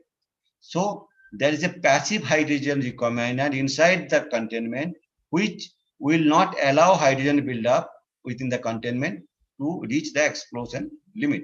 And then passive decay heat removal. See, when nuclear power is operating, they have got certain power. Once it's shut down, then there is a decay heat, that is almost 2% of the actual power production, and that will continue several months. So we have to have cooling. So passive decay heat removal system should be there. Then air cooled DG. What happened in Fukushima? 4 reactors, they could not arrange any power supply because that diesel generator was cooled by water and there was no water available there. Now there are other 2 reactors they saved because there was an air cooled DG and they could start the DG for cooling the core. Now for India, every power plant has now air cooled DG installed at higher elevation such that they can be mobilized at short notice and can be hooked up for cooling. And then containment filter venting system. What happened? Fukushima, again containment structure broken and uncontrolled release. But if our operators was knowing that pressure is getting built up beyond the capacity of the containment, they could have released control way by filtering it and inform the public. But that has not happened. But India now content filter venting system has installed for all the reactors. So if containment pressures increases, we can release slowly by filtering it, by knowing how much we are releasing, calculating it, and which direction is going. Accordingly, we can plan. You can ask, it is for new plant. What happened to old plant? Old plants, it is being retrofitted with in line with new plant. Next. Now you see that external cooling, how it is being practiced. It is mock exercise is being done every time, every 6 months. They will be doing such kind of exercises such that this accident management complementary safety features is in place and that can be utilized when it is required. Next. Now, these systems, if it is in place, so mitigating consequence will be easier for us to meet the acceptance criteria. And then there will be several layer of defense in depth. I'll just explain it afterwards. Now it's coming now. So 5th level of defense in depth is called mitigation. That is public domain emergency preparedness. That is the 5th level. So all 4th level I have in my control, and let's see how it can be done. Next. So now nuclear emergency, why it happened? The cause of nuclear emergency could potentially arise from nuclear facility, accident, or malicious act of sabotage. It can happen. We should be prepared for both the things. And then it can happen due to human error, system failure, extreme natural events, earthquake, cyclone, flood, tsunami, and combination, all these things. So next. Now, this has not been talked by anyone. We classify the emergency. First is planned emergency.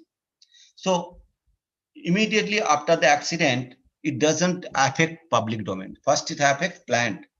So plant, within the plant boundary. See, now in a site, there may be 4, 5, 6 nuclear power plant. So each plant is having station director. So that station director, he manages if some anomaly occurs within the plant, he has to control it, and that will not percolate to site event. Then site emergency. Suppose the plant emergency has gone beyond his control, and then it has to go to site boundary. Then it comes the site director. So it will go up to 1.6 kilometer area surrounding the nuclear power plant. So that is called site emergency. Then last one is off-site emergency, what we talk about public domain. So there, who is responsible? District magistrate or district collector. They are called off-site emergency director. When 2 or more districts are involved, then we have got an incident commander that has been designated by state authority. Next. Now that emergency zone, what I've explained earlier, it is that first, this is 1.6 kilometer. That is called exclusion boundary. And there is no habitant, no population is allowed within this boundary. Beyond this, this is called no growth zone. It's 5 kilometer radius. This 5 kilometer radius, whatever was there during initial stage, that will continue, but additional industry or additional growth is not allowed within this zone. Then beyond that, the 16 kilometer zone where continuous environmental survey is being done, that is called emergency preparedness zone. So these are the 3 zones, and beyond that 30 kilometers for knowing the status of any radioactive fallout and other things, that is also being practiced within India. Next. Coming to regulatory approach, this off-site emergency plan, whatever, see, site emergency, 3 emergency I've talked about: a plant, site, off-site. Plant and site emergency is approved by Atomic Energy Regulatory Board. They go thoroughly, and that has to be implemented before the reactor goes to criticality or operation. And then off-site, AERB review and see that all the regulatory aspects has been taken care, and that has to be approved by district collector, district authority, state authority. So that goes there. And then it ensured that all 3 emergency preparedness plans are in place, then only reactor operations can be started. But this plan has to be exercised because nuclear accident is very rare, and we are fortunate that we should not get opportunity to know how real emergency.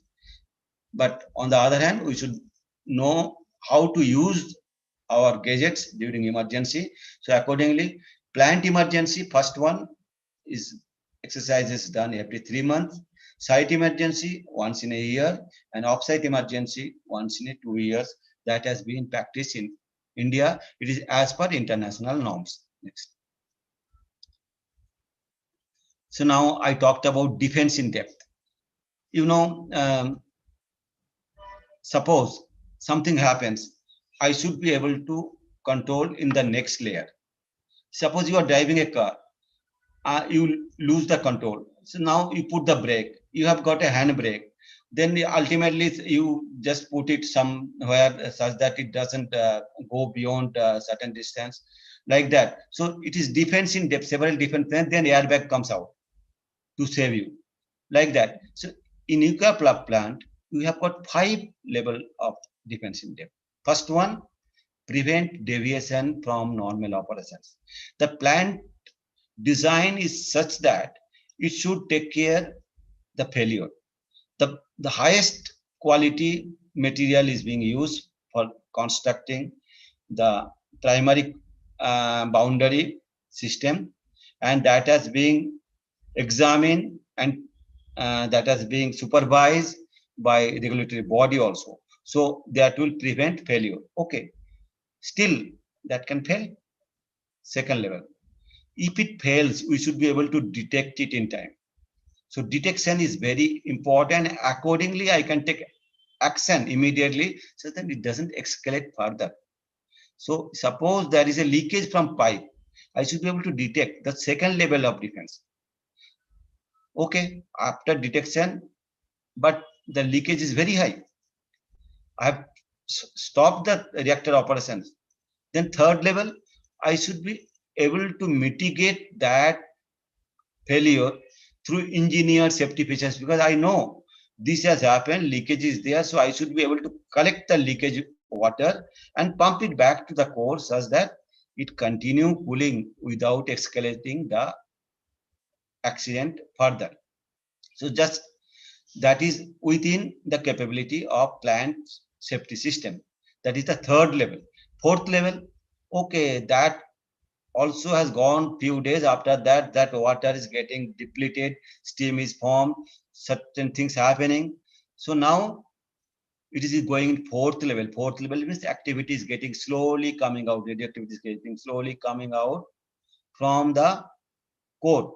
Then that has to be confined. That means containment is coming in place. Still, it is not going to public. So fourth level is containing the radioactivity within the plant, and fifth, if it leaks out, goes beyond the site boundary, then it is the mitigation. That is the off-site emergency management, we call it. That is a 5 layer of defense in depth. It has to be followed for all nuclear power plants. Next. Now, you just pictorial diagram of defense in depth. Let's same thing. That is prevent deviation, prevent escalation, control the consequence, and then confine the radioactivity material, and then mitigate. These are the 5 layers of defense in depth. This philosophy is followed in nuclear power plant construction and operation. Next. Next. So now monitoring and control. See, having been constructed nuclear power plant, now it has to be operated. Who will operate? Operators. They are the highly trained operators. And you have mentioned my batch is 29 batch. Every batch, like IAS officers batch, that nuclear power plant, they have got a batch and they go 1 year rigorous training. After that, they have to go training for almost 3 years in nuclear power plant to understand the system and each and every aspects of system, and then they have to be qualified. They will be taken written test, oral, then walkthrough, then they will be licensed from junior, senior, like that, licensing facility. And then top management also is licensed. So their licensing is a unique system in India, and it helps that gain the confidence that whatever action they do, the licensed safety engineers, that will be very much with well thought actions and nothing will go wrong. Operator error is minimized. Yes. So now if you look that operators, they have got human machine interface. They have got lot of instrumentation in nuclear power plant. So you get many indications, alarm. So accordingly action will take. There will be one operational control. They will take manual action, and another safety function, automatic functions. So all these 3 things together, that is the control of inside nuclear power plants. And this license qualified operators, engineers, they undergo full scale simulation training. Whatever you are anticipating in nuclear power plant happen, there is a separate control room, full scale, available outside the nuclear power plant. There they will be trained, and I will be creating some abnormal, and they have to show the action such that they are taking action in the right direction. Then only they will be qualified. Otherwise, they will not be qualified for operating the nuclear power plant. That is called full scale simulator training and qualification, qualified management. Next. Now, before you set up a nuclear power plant, government has said, okay, these are the sites. I have given the sites. Now you construct nuclear power plant. But setting up nuclear power plant is not so easy. Easy in the sense it has to take clearance from environmental, forest ministry, and then it has to take clearance from state agency, National Airport Agency, State Maritime Board, Ministry of Defense, Ministry of External Affairs. Having done this, there will be environmental impact assessment for setting up a nuclear power plant. That has to be prepared beforehand, and that has to be put in public domain. Every public can ask questions on that. What will be impact if you set up a nuclear power plant here? What will impact will the environment? So that has to be done, and that has to be placed by the organization who is going to set up the nuclear power plant. Now, the applicant, our case is a Nuclear Power Corporation, they will be submitting an application to AERB along with the site evaluation report that, okay, I am going to set up the nuclear power plant. Now, you evaluate and tell us what is to be done next. So now, these are the stages we go ahead for giving the clearances for setting up of nuclear power plant in India. One is siting. Site evaluation report, when it comes, AERB evaluate in three aspects. One is impact of plant on the surroundings. Second is impact of surroundings on the plant. Third is emergency preparedness, feasibility, and then security aspects. See, you know, we have got unfriendly neighbors. So security aspects is also to be taken into account when you are siting a nuclear power plant. So these three aspects has been thoroughly reviewed. Then only siting clearance is issued to nuclear power plant. Then is coming construction. Construction has got several sub-stages. We don't issue the license unlike US NRC. They issue a single stage clearances. They give one shot, one clearances. That's all. And then operator will construct. But in India, we give stage wise. We see, check each and every aspect, then only go ahead further. Then come commissioning, then come operation, then come deep commissioning. These are 5 stages of major nuclear power plant cycles. So accordingly, each and every aspect has been checked by Atomic Energy Regulatory Board. They performed review as well as inspection. Every step they do the inspection and assessment. Then only they ask to go ahead further. Next.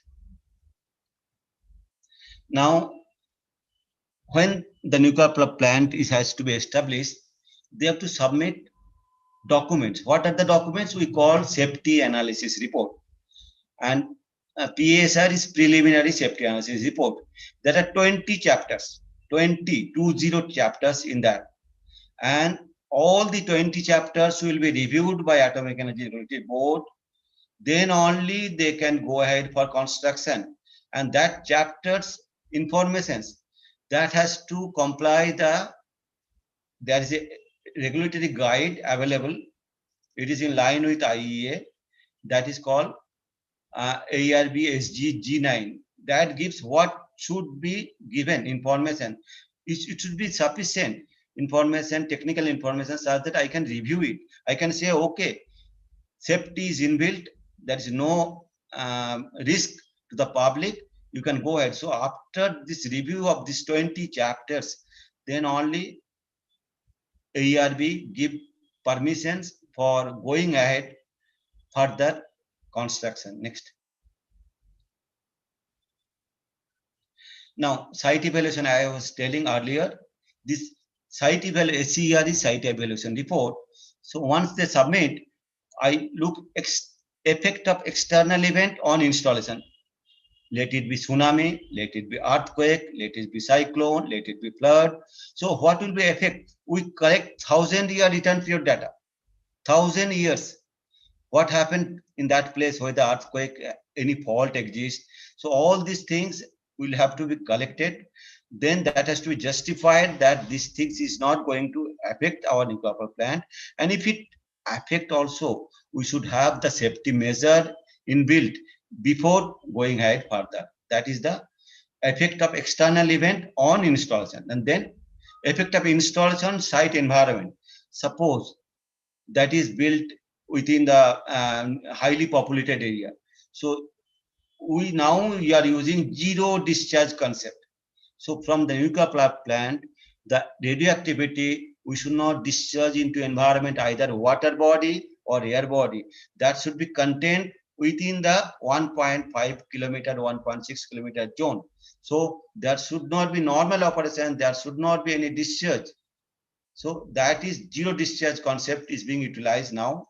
And then factor affecting, I told you, emergency measures. So now suppose the site, they have said, okay, this site, I myself go there and visit the different area, whether routes are there, evacuation routes are there, what is the medical facility available, what is the prevailing cancer rate there, what is the food habit for the public there, what they eat, whether they are vegetarians or they are non-vegetarians, all this milk production, all this data is collected and that has been evaluated before going further for setting up the nuclear power installation.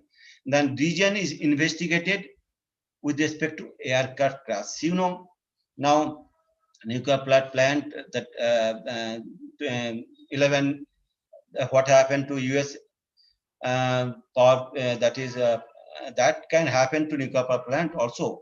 So that containment is designed to take care the light aircraft crash.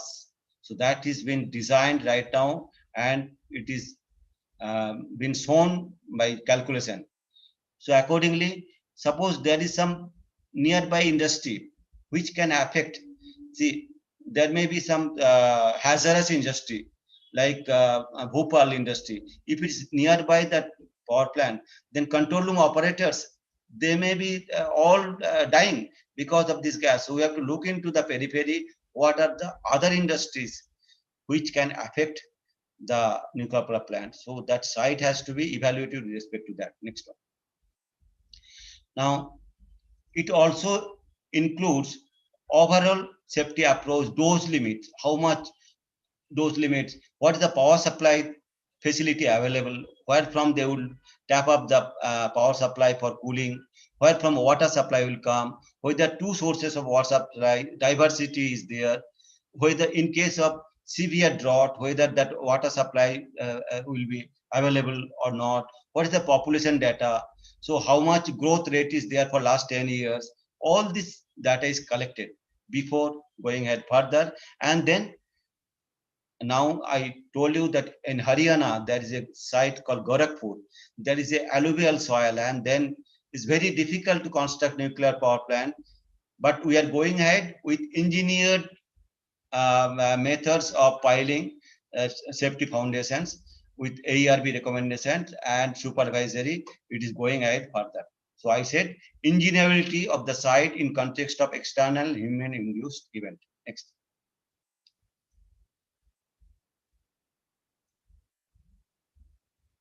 So now consenting of construction. Once site evaluation is over, site clearance is issued, they will do the leveling on all other activities further, but they will not construct nuclear power plant right now. So the next stage is called excavation.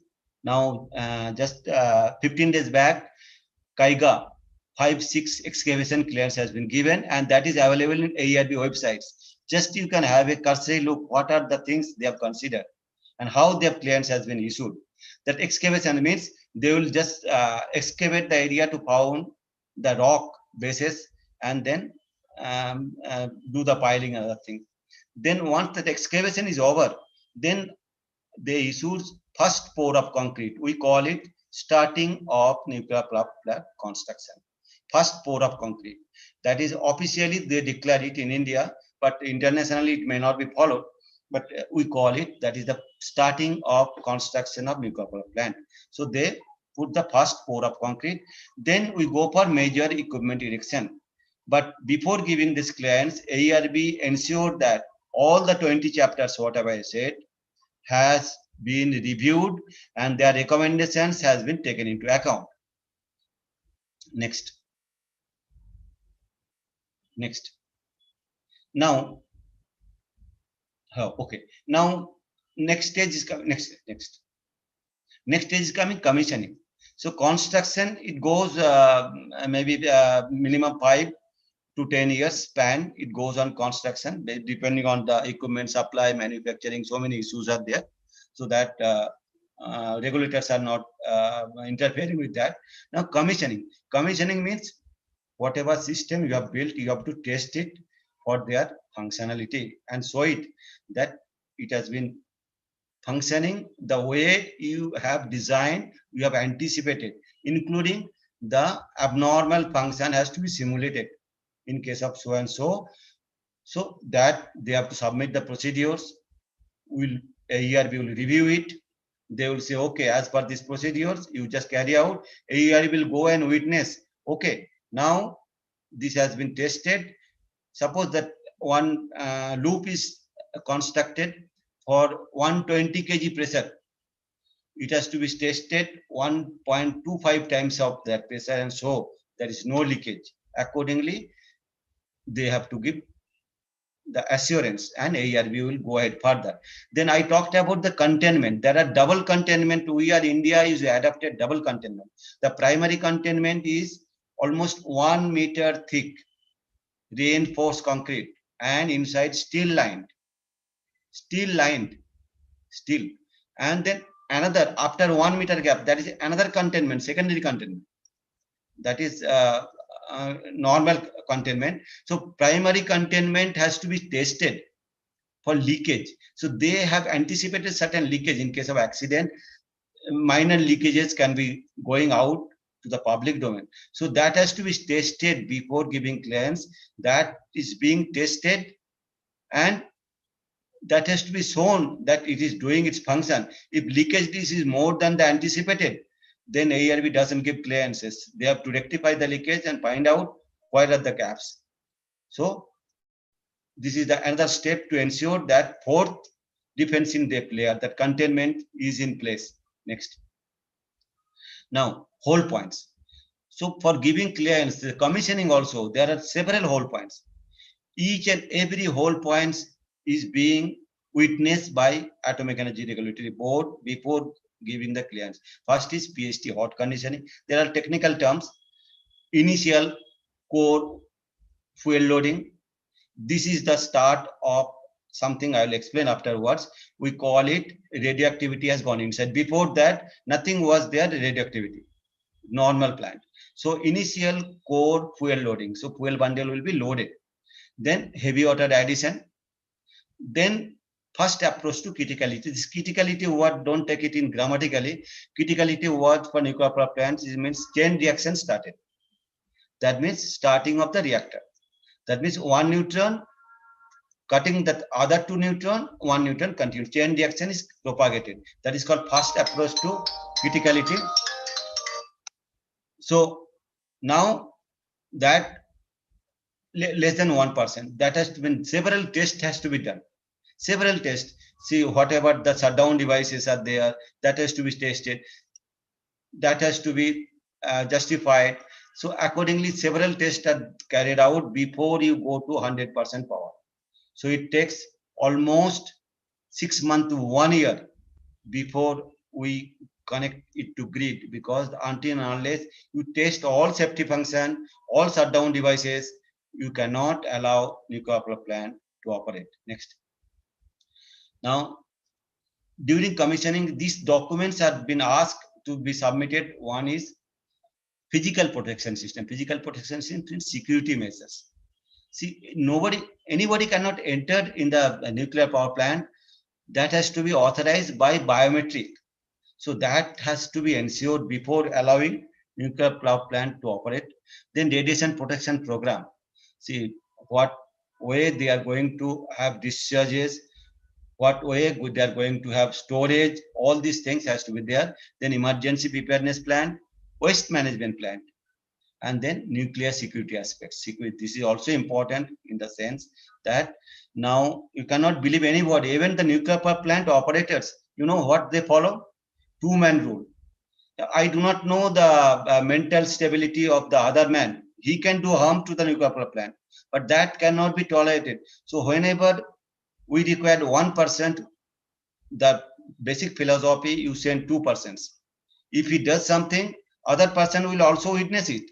So both cannot go together. So that way, internal sabotage is also being taken care in nuclear power plant, and that is also being implemented in India. Next. So now license. So license is issued to whom? Station director. It's the one person. So station, before granting license, all these things has to be in place. And one license is granted that is valid for 5 years. After 5 years, they have to come with all safety data, surveillance data, and then it will be extended further 5 years, provided regulatory board is satisfied. Okay, all safety measures are in place and nothing has happened.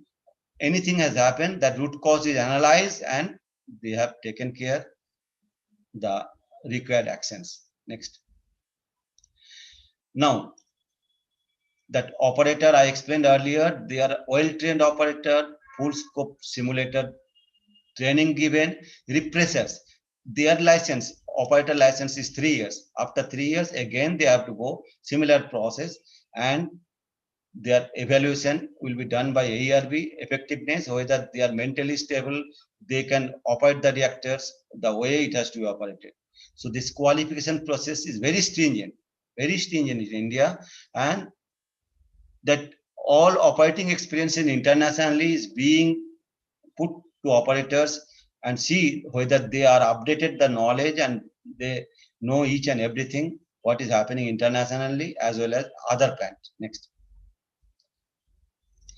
Now, decommissioning. Once the plant lifetimes, normally it is assumed that 40 years lifetime, but now it is being extended up to 60 years or so based on the assessment being done by regulatory body that it can be operated without undue risk to the public.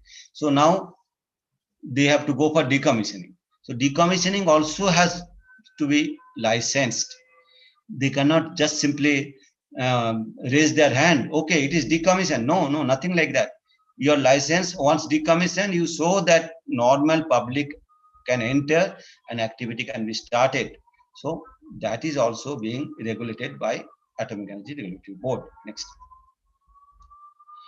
Safety surveillance.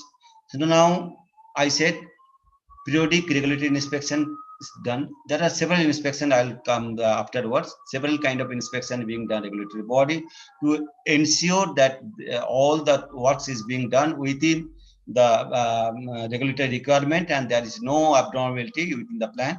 Then every 10 years, every reactor has to be periodically PSR is being done. So that is basic purpose is suppose certain development takes place internationally, certain new regulation has come. So in light of that new knowledge, that has to be implemented after 10 years, it is reviewed and it is being done for all power plant. Next. Okay. Now I talked about safety surveillance. Safety surveillance, Atomic Energy Regulatory Board carry out inspection. That inspection is a very major activity. You see that inspection is being carried out here in headquarters, where the design office. I'm not talking about plant site. Of course, there are surprise inspection. There is a unannounced inspection. There is an announced inspection. Several kind of inspection, and not only that, regulatory people are present who will call site observer. There are 2 persons always posted at nuclear power plant sites to give everyday report from power plant to regulatory body that everything is going as per the requirement. And you see the headquarter, I am sitting here. Headquarter, there is an inspection to see that documentation, that level, their confidence, their safety cultures, all these things are being assessed and documented. And accordingly, all these top bosses are sitting in front of regulatory bodies. These are the regulatory bodies and they are in front. And they have to answer each and every questions, how they are going to manage the nuclear power plant. Suppose that knowledge, the person retires, how he is handing over the charges, where is the documents, if anything happened. So like that, these are the inspection process and that is well documented. Next. Now, you see at site. At site also, we visit.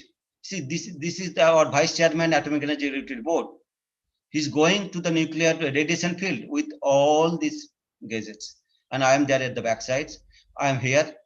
I am entering in the radioactive areas.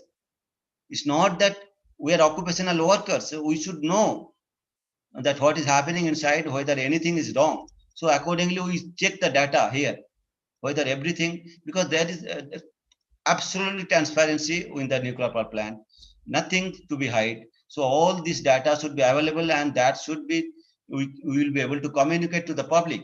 So here, that inspection, after this inspection is over, the meeting is going on. This is happening in Kakrapara sites 1 and 2. After the major refurbishment occurs within the code. Next.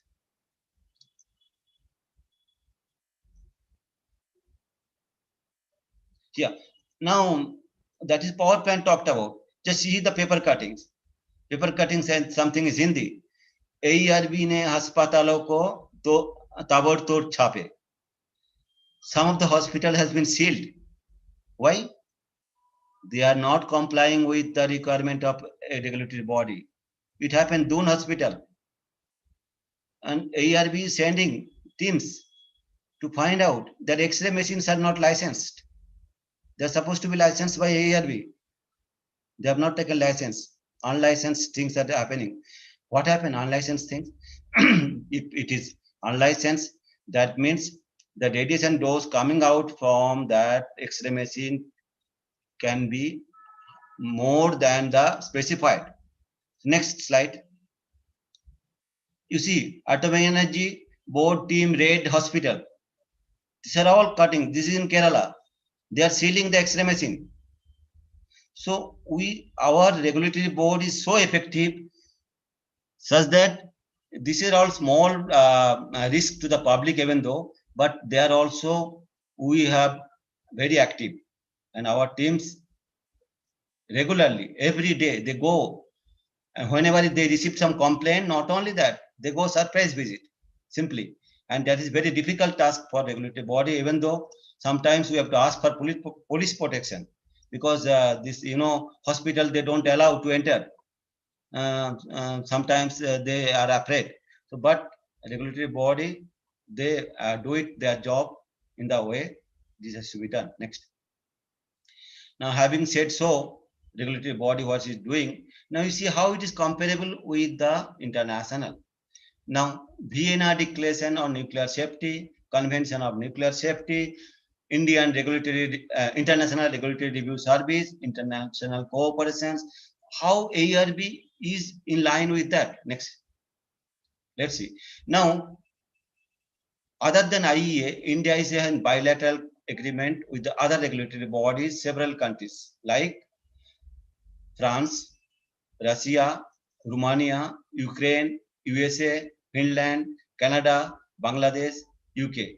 All these, we share information, each other, our regulations. And then AERB is also in agreement with IRSN, which is Technical Support Organizations of the France. So we get, and AERB is part of multi-design review committee in international organizations. Next. Now, there was a international regulatory review service to carried out on AERB to see whether Indian regulatory system is effective, how far they are complying with IEA. So they came on 2015. I was there that time. The mission was having 16 experts from, they are from Bulgaria, Canada, Czech Republic, Finland, Hungary, Israel, Netherlands, UK, USA, and IEA itself. They came to India. We submitted our regulatory documents and self-assessment report. And based on that, they have reviewed our regulatory mechanism, regulatory system, regulatory effectiveness. They went to the site of Kakrapara and see how we are doing regulatory inspection. All these things, after that, they have certified. Next. So this was the scope. Scope, see that in comparison with the existing arrangement and IEA safety standard, how Atomic Energy Regulatory Board in India is effective. So these are all being done by a team of 16 experts, and then subsequently they have given few good practices of India. Next. This is that IRS mission when it came to India. He is the team leader, Ramji Jamal. He was the chairman of our Atomic Energy Regulatory Board, Mr. Bajaj, and others team members of IEA and Indian teams. This many people were interviewed and interacted with international team to give feedback and to get knowledge of international practices. This is a regulatory body has been certified such that Indian public come to know that our regulatory body is very effective. Next. Now, recommendation from IRS team. India's unique educational training system support the competency building. I said that training school. And right from the inception, Homi Bhabha has conceptualized training school, 1 year training. After coming from engineering graduate or science graduate, they have to undergo 1 year training, rigorous training in nuclear engineering. And that is batch wise, they go ahead. Now it is almost 65th batch is going on. So every year, almost 200 to 300 engineers, scientists is recruited, and they go the training. That is unique educational system, we call it. The regulatory process, experience feedback. We have got a tremendous experience feedback mechanism. Whatever happened to other plant internationally, nationally, we take into account our regulatory mechanism. Then R&D infrastructures. You know, this is the unique. In India, we have got Safety Research Institute in Kalpakkam, which is not there anywhere in the world. So anything required to regulatory research is being done within the regulatory body without going to any other area. Of course, IIT sometimes supports, but we have got Safety Research Institute in Kalpakkam, which is unique, and they have appreciated. And then we have they have also appreciated the depth of recruitment and then management process for emergency and other things. They have appreciated the India's role. Next. Now, Vienna Declaration on Nuclear Safety. After Fukushima, there was a hue and cry. And you know, everybody was afraid, and Japan has stopped all power plants. Germany has said though they will not go ahead with further power plants. So now that time there was a Vienna Declaration. Vienna Declaration, and India has supported the declaration such that we have to sustain. We have to sustain nuclear power program, and we cannot stop for social upliftment where that power is shortage is there. We have to go ahead. So now, what are the declaration statement? Let's see. Next. See, these are the three statements. I'll say, if you are constructing new nuclear power plant, what has to be done? The objective is prevent accident. That's why that 2014 AERB has changed the safety code, prevent accident during commissioning operation, and should accident occur, mitigation possible releases of radiation causing long-term off-site contamination and avoid early radioactive release. I said our regulatory requirement has taken care that long-term you don't have to evacuate anybody for longer term because land is very scarce in India, and we cannot afford to lose any land and permanent evacuation. Then second is comprehensive and systematic safety review to be carried out for the operating plant. That we are doing every 5 years licensing, and every 10 years we are checking it along with the current safety standard, and accordingly we are taking into account. And third, that IEA safety standard has to be adapted as it is. IEA has changed all this regulatory requirement subsequent to Fukushima, and then we have also modified our requirement. These are the three safety principles of Vienna Declaration on nuclear safety. Next. Now, Convention of Nuclear Safety. Now, this is very important. You know, there are total 78 countries. When I participated in this Convention on Nuclear Safety, 84 countries throughout the world. Out of that, 34 are nuclear power plant owner, and remaining are all radiation facility or something like that. everybody has to participate, and that is a peer review process. Everybody asks questions to others. What do you do in case of this thing happen? So we submit a report, national report, India government report for the entire nation, that these are our safety features, this you are doing. There are several chapters. These reports are available in AIRB website. You can have a look on that. Convention on Nuclear Safety. We have started participating from 4th on 2008. Before that, we are not participating. So now I was officer in 2017, and I was reviewing the USNRC report, national report. And I was sitting on the dais and asking question USNRC that how you are going to take care. Your manpower, slowly the experienced manpower is going, what is their action plan, like that. So anybody can ask question to others. So India, during this participation, next slide. Dr. Ghosh, can you discuss other slides whenever we will have the question answering session? Actually, we have planned this. Also, the other people will ask you the questions and you will have to answer.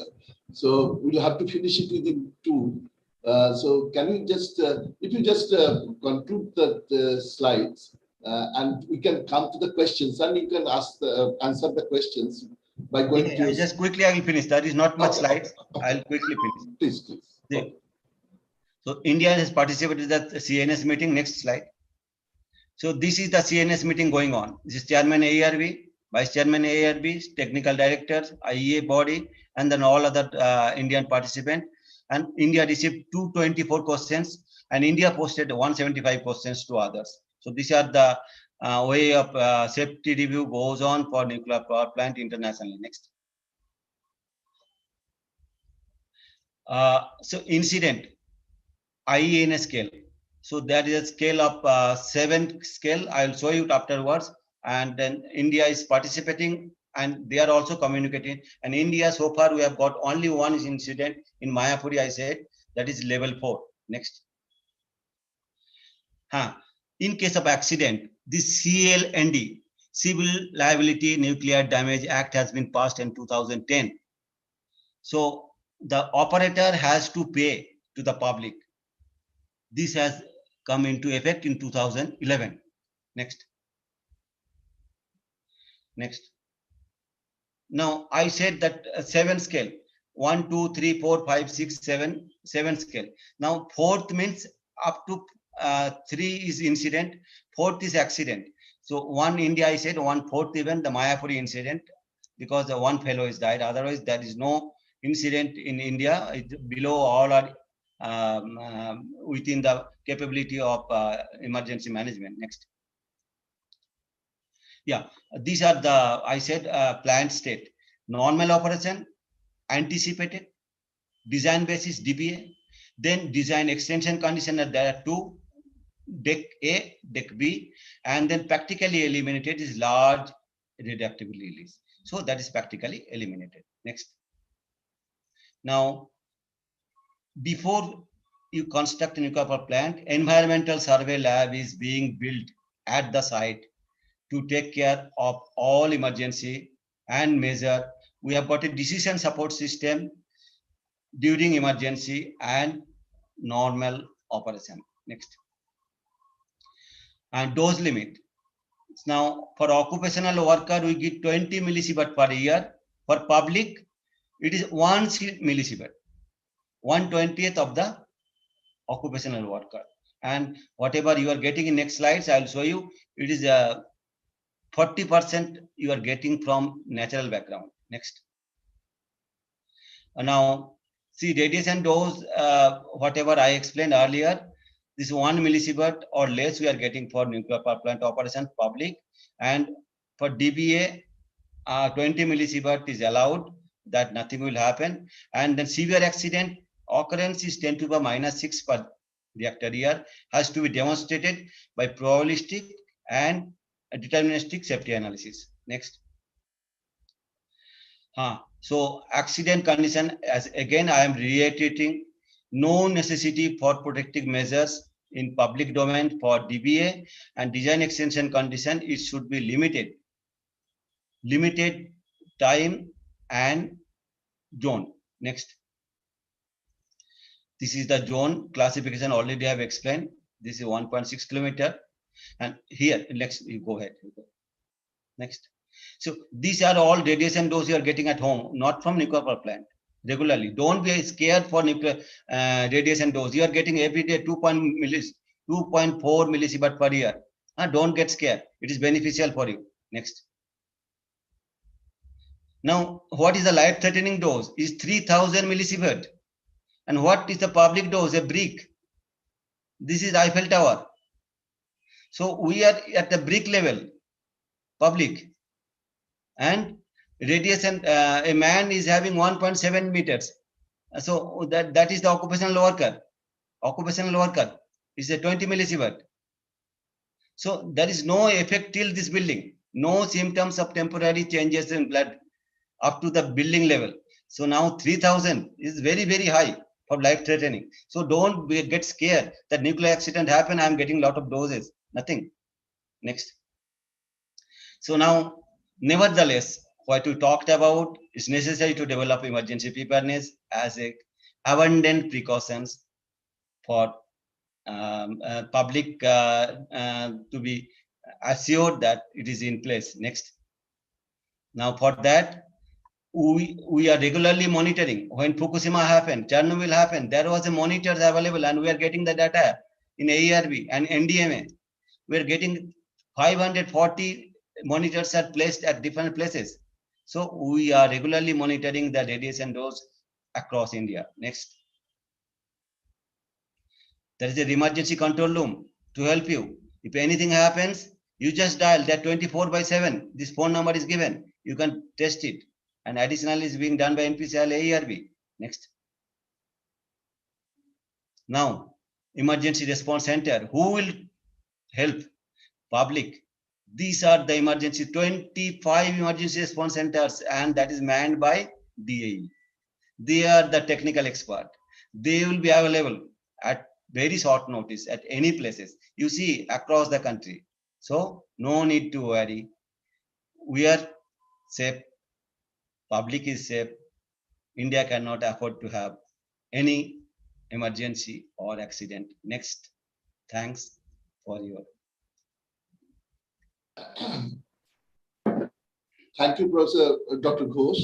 It was an excellent lecture. I mean, excellent from 2 points. One is that being a political science professor, I could understand, I could comprehend most of your lectures. So you are really a profound, you have profound knowledge in this radioactivity and safety rules and all these things. I thought that I couldn't comprehend, but I could comprehend. That is, and second is that I understood the depth of the safety things that are being run by the AERB, IEA.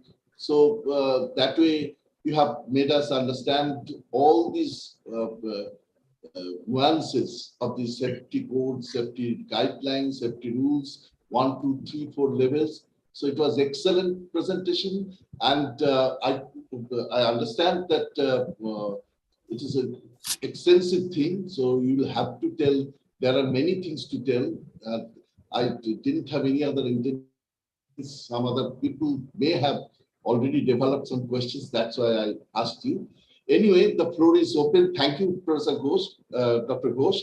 Any person, if you have any question, please ask Dr. Ghosh. In the meantime, I saw that Dr. Vivekananda, if he is here, he said that he wants to share some off-site exercise precautions. So are you here? Yes, sir. Then if you can just share in brief the experience, your experience in off-site precautionary exercise. Introduce himself also. Also, please introduce yourself.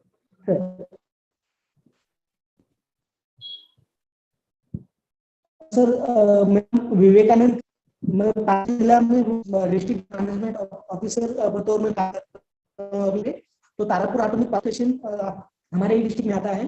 तो हम हर 2 साल being cut. I mean, your voice is being broken. Page किया है last time सितंबर month में 3rd of September को, तो उसमें जो हमने एक्सपीरियंस किया है, जो एक्सपीरियंस हमने लिया है, तो उसके बारे में मैं थोड़ा सा शेयर करना चाहता था।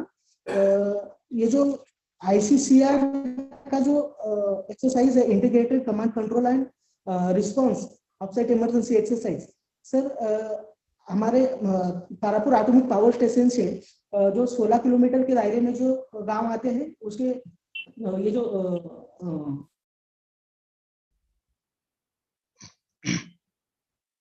Just been cut.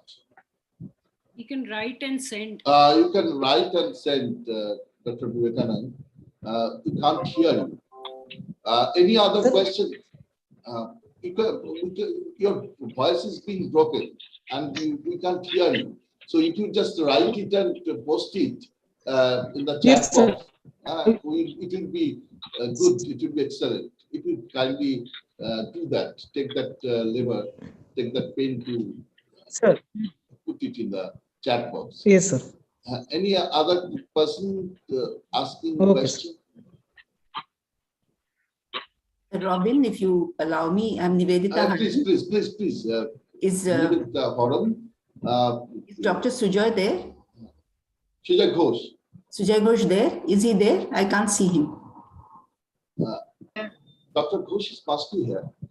Yeah, he's there. He's there? Yeah, he's there. Okay. Dr. Ghosh, I wanted to ask you two things. One is, I am a retired IAS officer. I wanted to ask you about something before the plant is set up. How is the selection of the site done and who is party to it? Do the local people have a say in it? Are they informed? I think that is very important. And the second thing I wanted to ask is, as was we heard in the morning lecture, a nuclear power plant is something, it is not just quantitatively different, it's qualitatively different from any other disasters, potential disasters. So it needs a lot of working with the people to build their trust. And who does that? Do you have a forum where you have regular contact with the district officials who are informed, bringing the people on board? Is there any such system? Thank you. Dr. Ghosh. Yeah.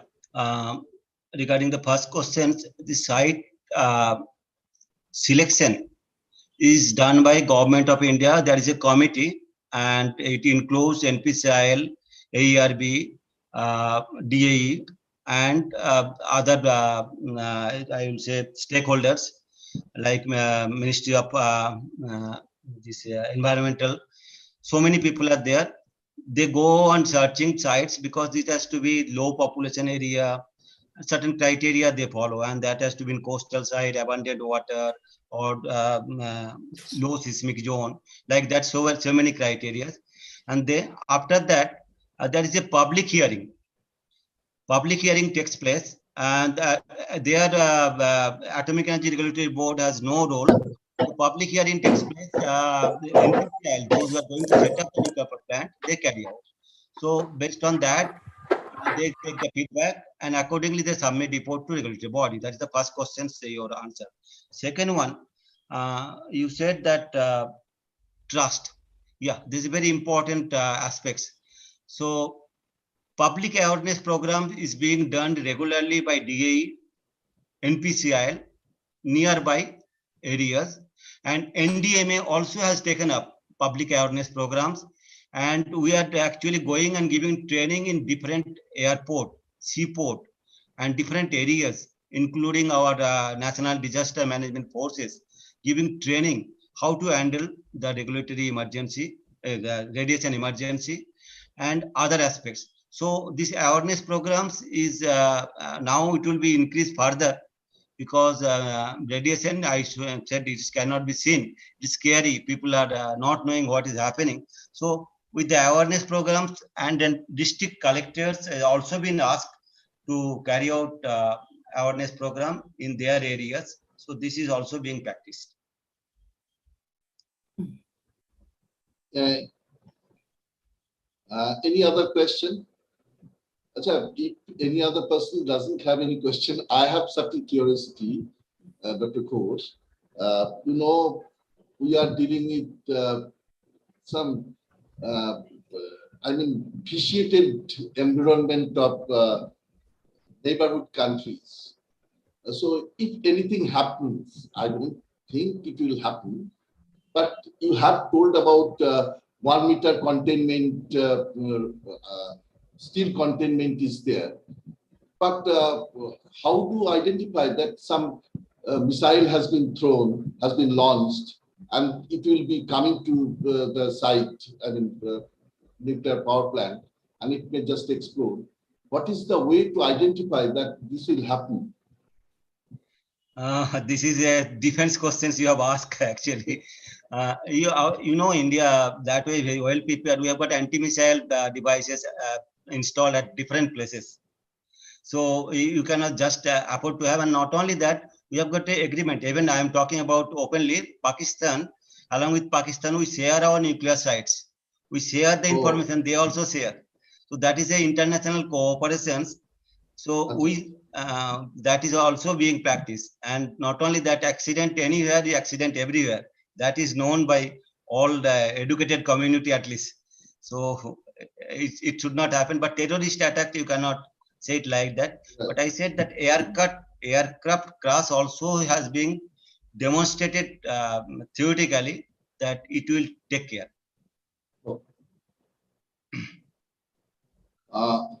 If there is no other question, I will request Dr. Jayashree Jethwani to sum up the session. You are, please unmute yourself, Professor Jethwani.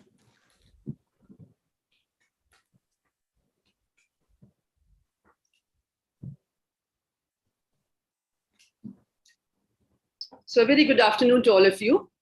The normative about a subject like disaster is that it cannot be a happy one because of the morbidity attached to the subject. But what an awesome discourse we've had since morning, discussing, deliberating, and sharing scientific knowledge, ground experience, and insights coming from a varied group of scholars and scientists on the subject of discussion today, staying prepared against nuclear disasters. Dr. Amita Singh rightly called it a historic debate, the first of its kind in the country. I've been asked to sum up the technical session, which is not an easy task, given the content of the discourse, but I shall try to give some learnings. The chair for today's technical session, Professor Rabindranath Bhattacharya, has a huge trajectory of scholarship in the field. The keynote speaker, Dr. S.K. Ghosh, an epitome of knowledge and authority on nuclear power and safety issue, very patiently and painstakingly explained the functioning of nuclear power plants and the various safety nets, including acts, manuals, international standards. He shared media clippings. Listening to him, I'm sure we feel a little more reassured rather, about the safety of nuclear power plants than before. So let me just share some key takeaways. The chair's comments. Recounting a key takeaways from Professor Cleveland's discourse, he shared that we have 22 nuclear reactors producing over 7,000 megawatts of power, situated in densely populated areas. What could happen if a disaster happens? I'm reminded of what Professor Cleveland said in response to my question, that he said that, just giving academic prototypes may not really help. It's very important to keep in view the ground reality. And he also said that we must question our own assumptions. I really do not know all those manuals which are prepared, created, and I'm sure Dr. Ghosh also spoke about that. Given a disaster, were they of any use or not? I think this is an area which requires some research. Now, when we look at the disasters per se, there have been almost 100 disasters since 1952 to 2011, more than half of them happening in the USA. Interestingly, Dr. Ghosh said that they don't use the word disaster, but accident. Now, when you say accident, generally you forget about an accident after a while, but disaster has a much bigger connotation and a much larger life. But he said also that a nuclear disaster is very different from other disasters because the the after effects are much larger and may go for a very long time. He also said, of managing perceptions. He underscored the role of media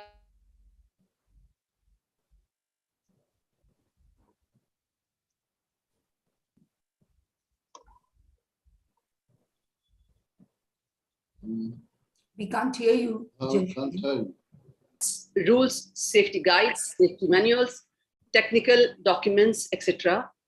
One of the safety obligation, if I recall, was to inform the public of radiological safety measures. Now, how it is done, how often it is done, how are public concerns, even if based on misperceptions addressed, I'm yet to hear about that. What are the media use? How the scientific knowledge converted into common man's vocabulary for better grasp? How often are the communities taken inside the plants on guided tours to understand their functioning? Bring the narrative to popular culture. Very interestingly, you would have seen that some of our films, they have taken some issues which have brought a lot of discussion and debate and probably a little more understanding in the minds of the people. Mother India spoke about the agrarian crisis. Koila spoke about the coal mine disaster. Fir Milenge, my brother Nikhil spoke about HIV/AIDS when there was huge stigma against the syndrome. Tare Zavipe spoke about dyslexia. I think somebody at the policy making level could think about, just engaging with those Bollywood, directors and writers. If somebody can write a nice narrative on nuclear power, especially safety, but still, even till now, there are a lot of misperceptions and there are a lot of agitations, a lot of narrative is available in the mainstream media against the nuclear power installations. So when we look at communication, to my mind, it holds the key to better disaster management.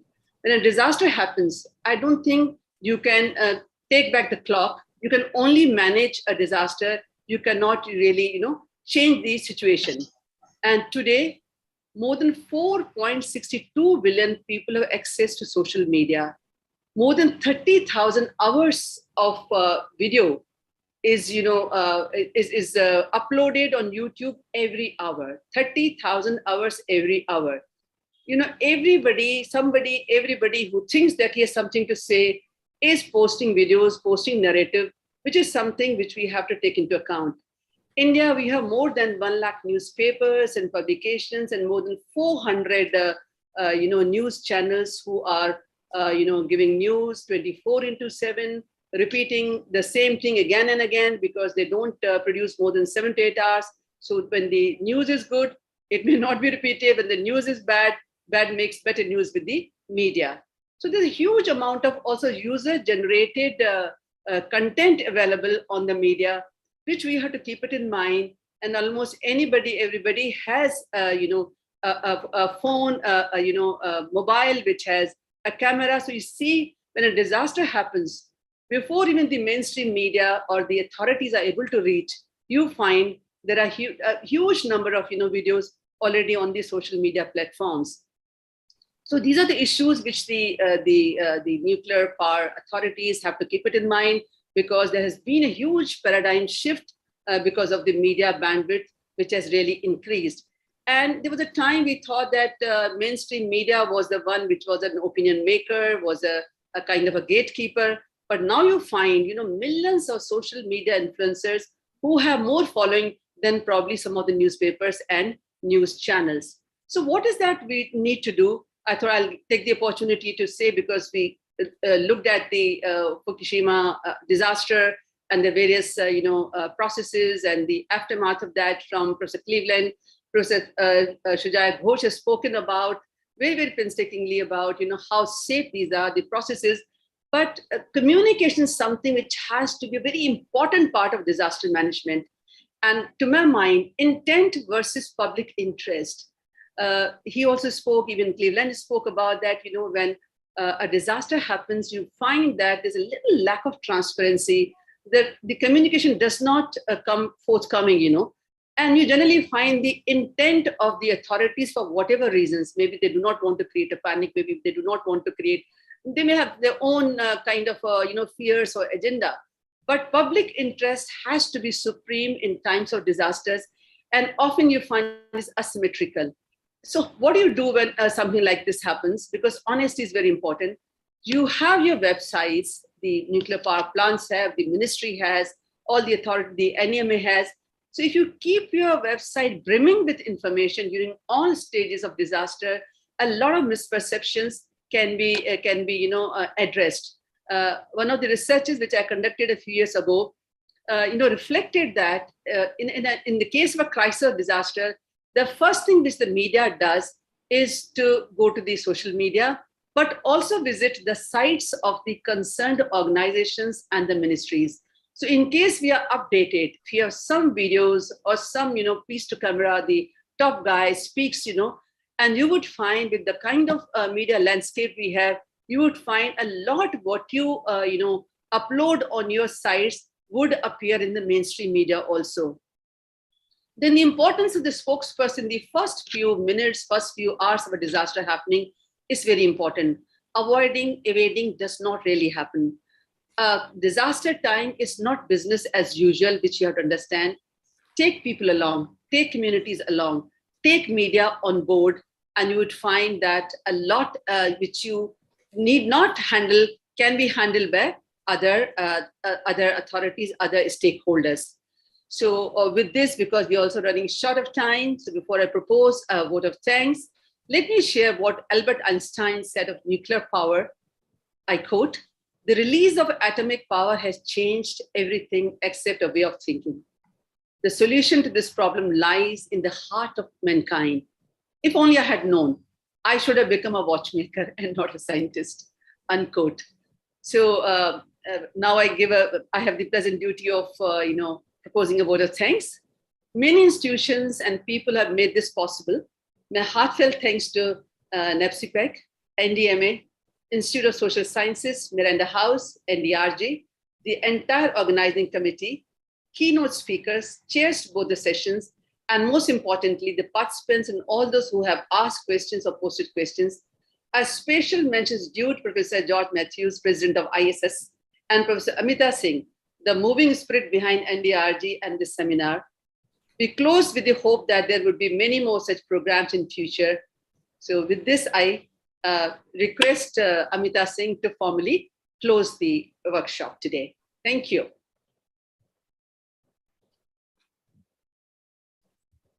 Thank you very much, all of you, for coming here and participating, as we accept it as a historic debate, because never ever such a debate has taken place. And going back to Bertrand Russell, who started with the Potsdam Conference and then, taking it forward into independent India, and then, many decades later, when the Bhabha Atomic Power Station started functioning and expanding into many more nuclear reactors, the nervousness that people have who stay around, I think, can be alleviated if we continue to have these discussions more openly.